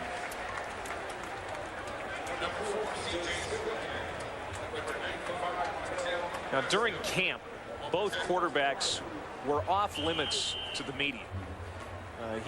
Randy Shannon kept both quarterbacks under tight wraps. He knew that that was a hotly contested battle, and I think he did it really for the protection of both Kyle Wright and Kirby Freeman. Yeah, and for the team. He wanted to be unselfish and really no comments.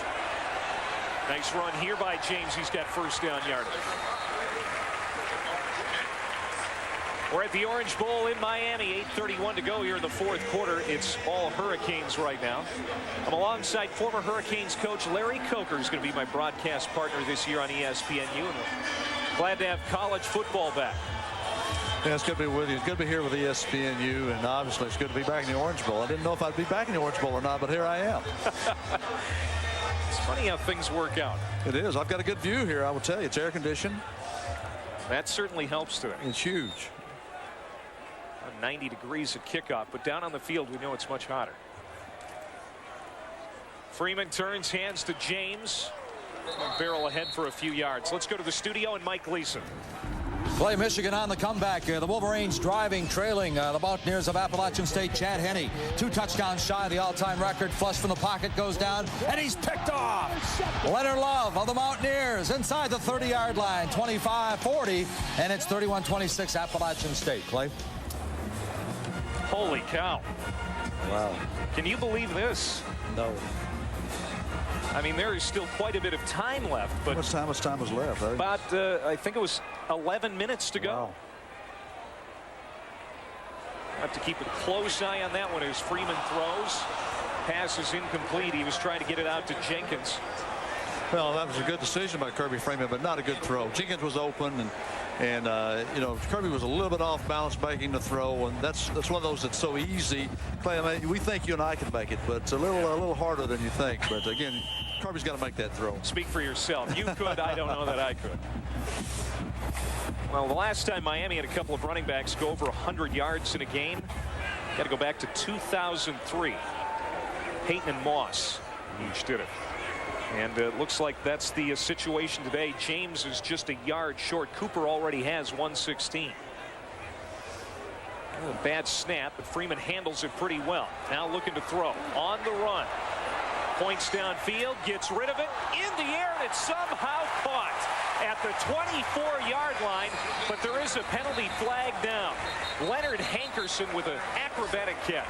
Well, good job by Hankerson. I don't know that I really like what Kirby did here. It's going to work out well, but I think sometimes that can come back to haunt you. Yeah, bad snap. Good job, Kirby, feeling it. And again, the mobility, getting out of the pocket. 85 was the receiver, went out of bounds, first came back in to touch the ball. The penalty is loss of down, previous spot. That's the second time we've seen that call today. Well, it's a good call by the official. Normally you go through an entire season, maybe have that call once or not at all. We've had it twice here today, and both actually good calls. Yep.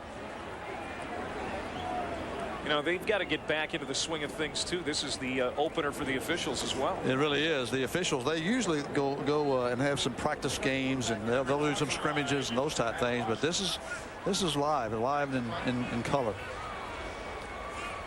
Manuel Span back to return this kick. He's standing at his own 10. This is a high kick from Matt Bosher. Bounces inside the 5, and what a punt by Matt Bosher.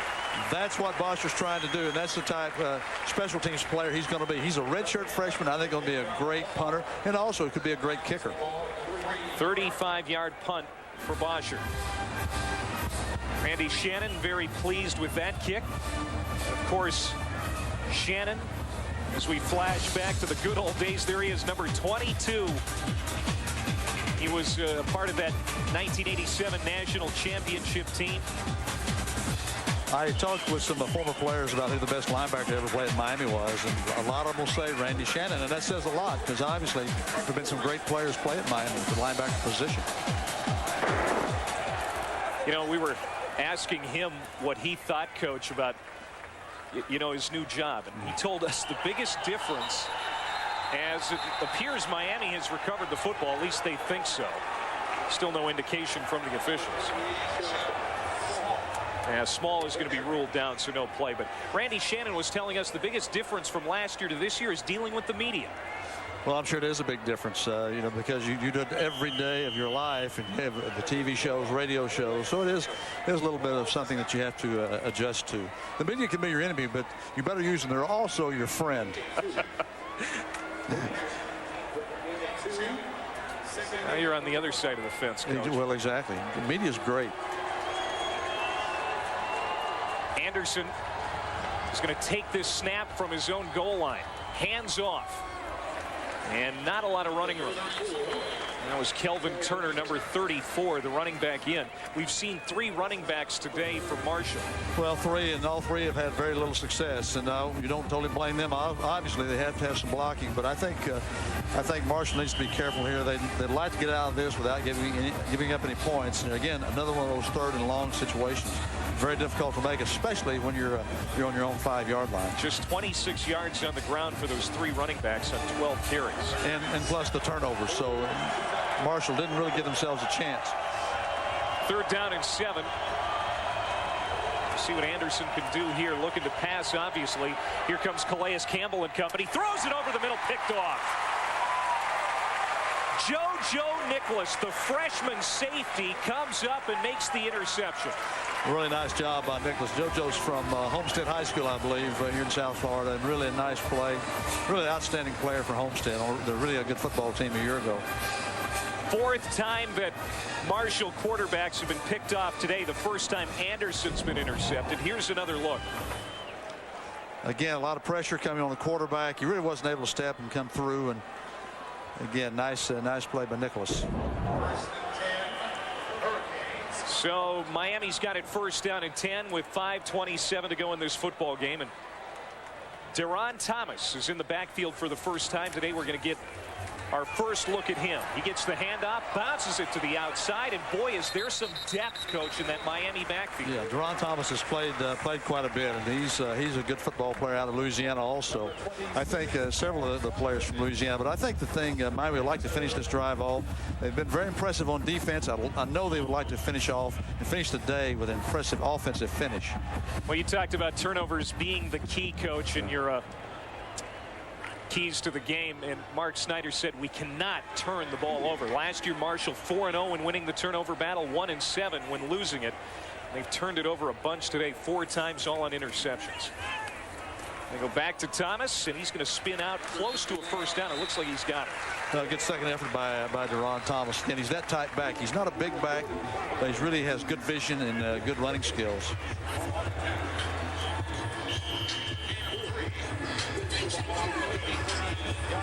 He's the number 4 running back last year. Looks like he's a notch up on the depth chart this. I think so. Charlie Jones, running back that played a lot in the last 2 years. Charlie's injured, will be out for 6 weeks, but so Duron Thomas is getting some playing time and going to take advantage of any opportunity he gets. Pitch it back, Thomas again. Picks his way out to the 15-yard line. Miami's putting some fresh horses in there with the Duron Thomas.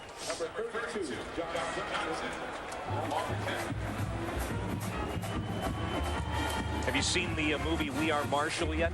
I have seen the movie. An outstanding movie, and I'm sure it's very painful for a lot of those that were living in that time. Of course, you lost loved ones there, but I thought the movie was very well done. Comes out on DVD September 18th. And stars Matthew McConaughey. Right. Very good actor. Duron Thomas doing the lion's share of the work here on this drive. And it's a pickup of 4 yards. Yeah, really nice tackle. I'm sure the defense is getting very, very tired from Marshall. They've been out there quite a bit. I'll say this, there haven't been a lot of substitutions on the offensive line. They've played pretty much their starters or key substitutes throughout the course of the game.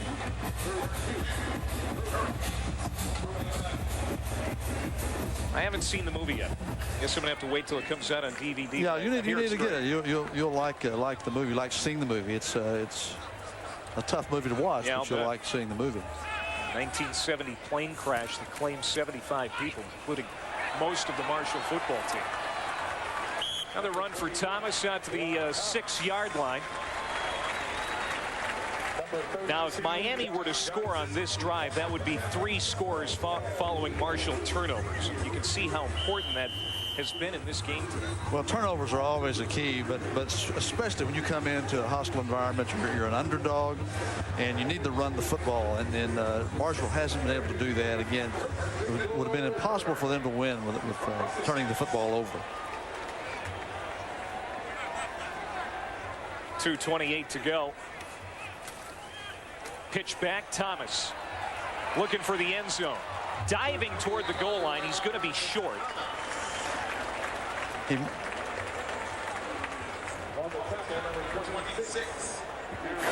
Here's today's fresh start presented by Dick's Sporting Goods. It's the upcoming schedule for Miami this season, and some familiar foes on that schedule, Coach. And of course, they go to Oklahoma next week, and if they can somehow knock off the Sooners there, then a lot of people around the country are going to be talking about how Miami is back. Well, I think they'll be serious if they knock off the Sooners. That's going to be a key trip, obviously, and they've got some tough ones left to play. Still A&M early in the season also. Go to Virginia Tech, Boston College to wrap it up. Handoff. Ball comes loose. It's loose in the end zone. Somebody dove on it for Miami. It's a touchdown, Hurricanes. Well, that's not how you draw it up, but it's the result they were looking for.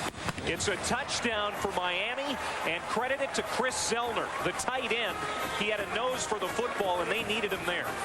Well, it's the way you want to finish a drive, but it's not the way you want to finish the game, because Miami wanted to score the touchdown, but I think they want to be more conventional. I don't think they would want to take that play in the playbook to Norman, Oklahoma, unless they can guarantee that they would get the recovery. Fumble recovery for a touchdown, Chris Zellner. Samponia, the extra point. And it's 31-3 Miami. Well, again, This is not how it was designed. Jarrell Mabry coughs it up, but his teammate Zellner is there. Well, it's good effort by the Miami offense. Really good effort. She's cute. No! My brother calls me Murphy's Law. Anything that can go wrong will. Adorable. Is this the heat? And dangerously attractive. Now? Not now. Wait till I get the... On September 21st, falling in love with her is easy. Cam's the one, man. Not getting hurt could be a problem. I'm sorry. Good luck, Chuck. Rated R. In theaters September 21st. Dad, we need a new fridge. This one's old. You think? Yeah. And what's up with the cabinets? And these lights? We need to go to Home Depot. Right now, get no payments, no interest for 12 months on purchases store-wide of $299 or more through Monday with your Home Depot consumer credit card. Plus, now through Wednesday, get 10% off appliances. The Home Depot. You can do it. We can help.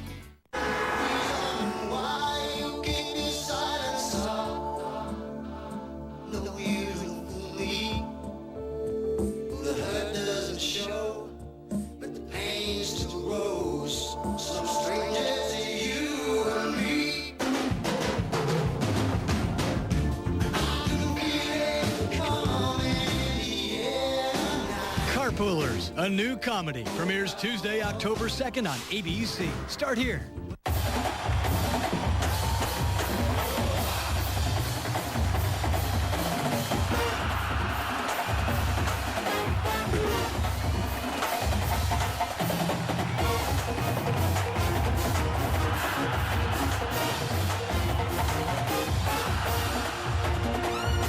Saturday Night Football on ABC, presented by Southwest Airlines. Tennessee versus Cal, tonight at 8 Eastern. College football lives here. ESPNU College Football is presented by Allstate. Are you in good hands? And in part by Dick's Sporting Goods. Every season starts at Dick's.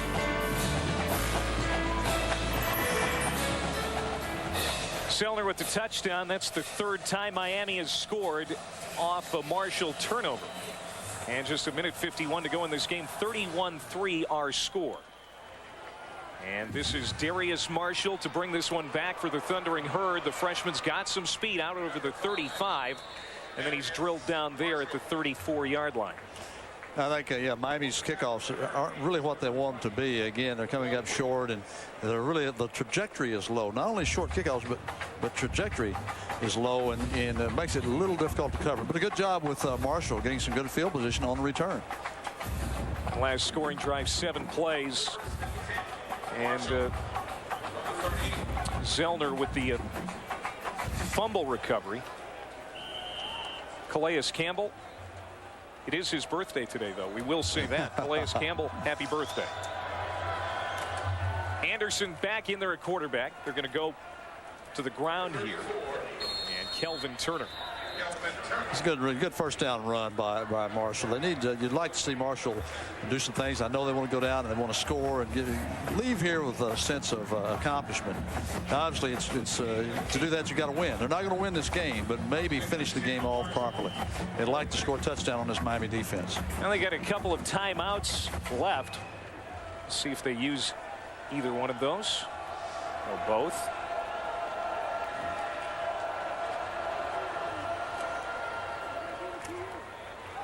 Turner brought down for a loss on the play.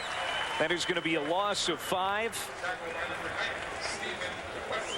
Stephen Wesley in on the stop. Wesley, a second-year player. Really nice play. 39,830 here for the final home opener at the Orange Bowl. And Coach, I think you shook hands or got a hug and a kiss from about every one of them. It was great to see. And you know, Coach, I know that this was probably an anxious situation for you coming back to the Orange Bowl in your TV debut, but you've done a great job, and we're looking forward to working with you. Well, I appreciate that, Clay. It was great. I had mixed emotions, but people were very gracious, and I really appreciate that. Here's Courtney Edmondson into Miami territory to the 37-yard line, a first down, pickup of 21. Well, that's probably may about wrap it up. But I tell you, Marshall's got some work to do, but so does Miami, especially offensively. I think that's pretty obvious, and there'll be some things the coaches will have to work on. But we'll say this: normally, you expect to have your most improvement between game 1 and game 2, and I think certainly Miami will expect that. They'll go to work. Labor Day is Monday, correct? That's right. Well, I know Miami will labor on the practice field, and so will Marshall on Monday. Yeah, no days off. No days off. A little bit tomorrow, but back to work on Monday. Courtney Edmondson is down on the field. He is the sophomore receiver out of Titusville, Florida. I think there's 13 Floridians on the roster for Marshall, and there'll probably be more than that. They're going to recruit West Virginia, obviously, but they're going to dip down into Florida and try to get some of these good Floridians to come and play. Here's a look at Mark Snyder's Thundering Herd upcoming schedule. Conference USA is an outstanding football conference. Doesn't get any easier. West Virginia, I think they're pretty good this year too, so it doesn't get any easier after today for Marshall. First down at 10. Anderson looking deep down the sideline, throws it out of bounds, incomplete.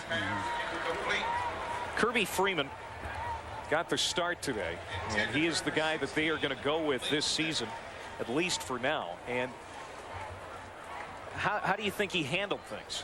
I think consistency, I think for the most part played pretty well, played within himself. A couple of times there's some flashbacks, but I think all in all played pretty well. I think again he'll have to get better at that position for the Miami to be where they want to be. 9 for 21, 81 yards, threw a touchdown and also an interception. But certainly the games of James and Cooper took a lot of pressure off him today. Anderson rolling out to his right, looking downfield, throws it out of bounds again, and that's going to do it. The final home opener for the Miami Hurricanes at the historic Orange Bowl is a victory, 31-3 over the Marshall Thundering Herd. Well, it's a good start for Miami. It's the way they want to start, obviously. And again, made some mistakes, but as Randy Shannon said, there are going to be some mistakes made. I think how good Miami's going to be is going to depend on correcting those things, getting more consistency on offense, third down conversions, a lot of things that they can work on next week before they go to Oklahoma. Coach, I'm looking forward to the year. I appreciate it. It's going to be great. Once again, the final score, Miami 31, Marshall 3. Coming up next on ESPNU Sports Interview. For more information, log on to your home for the finest in college sports, ESPNU.com. This has been a presentation of ESPN, the worldwide leader in sports. For Larry Coker and our entire ESPNU crew, I'm Clay Matvick. So long from the Orange Bowl in Miami, Florida. Now let's go back to the studio and Mike Gleason.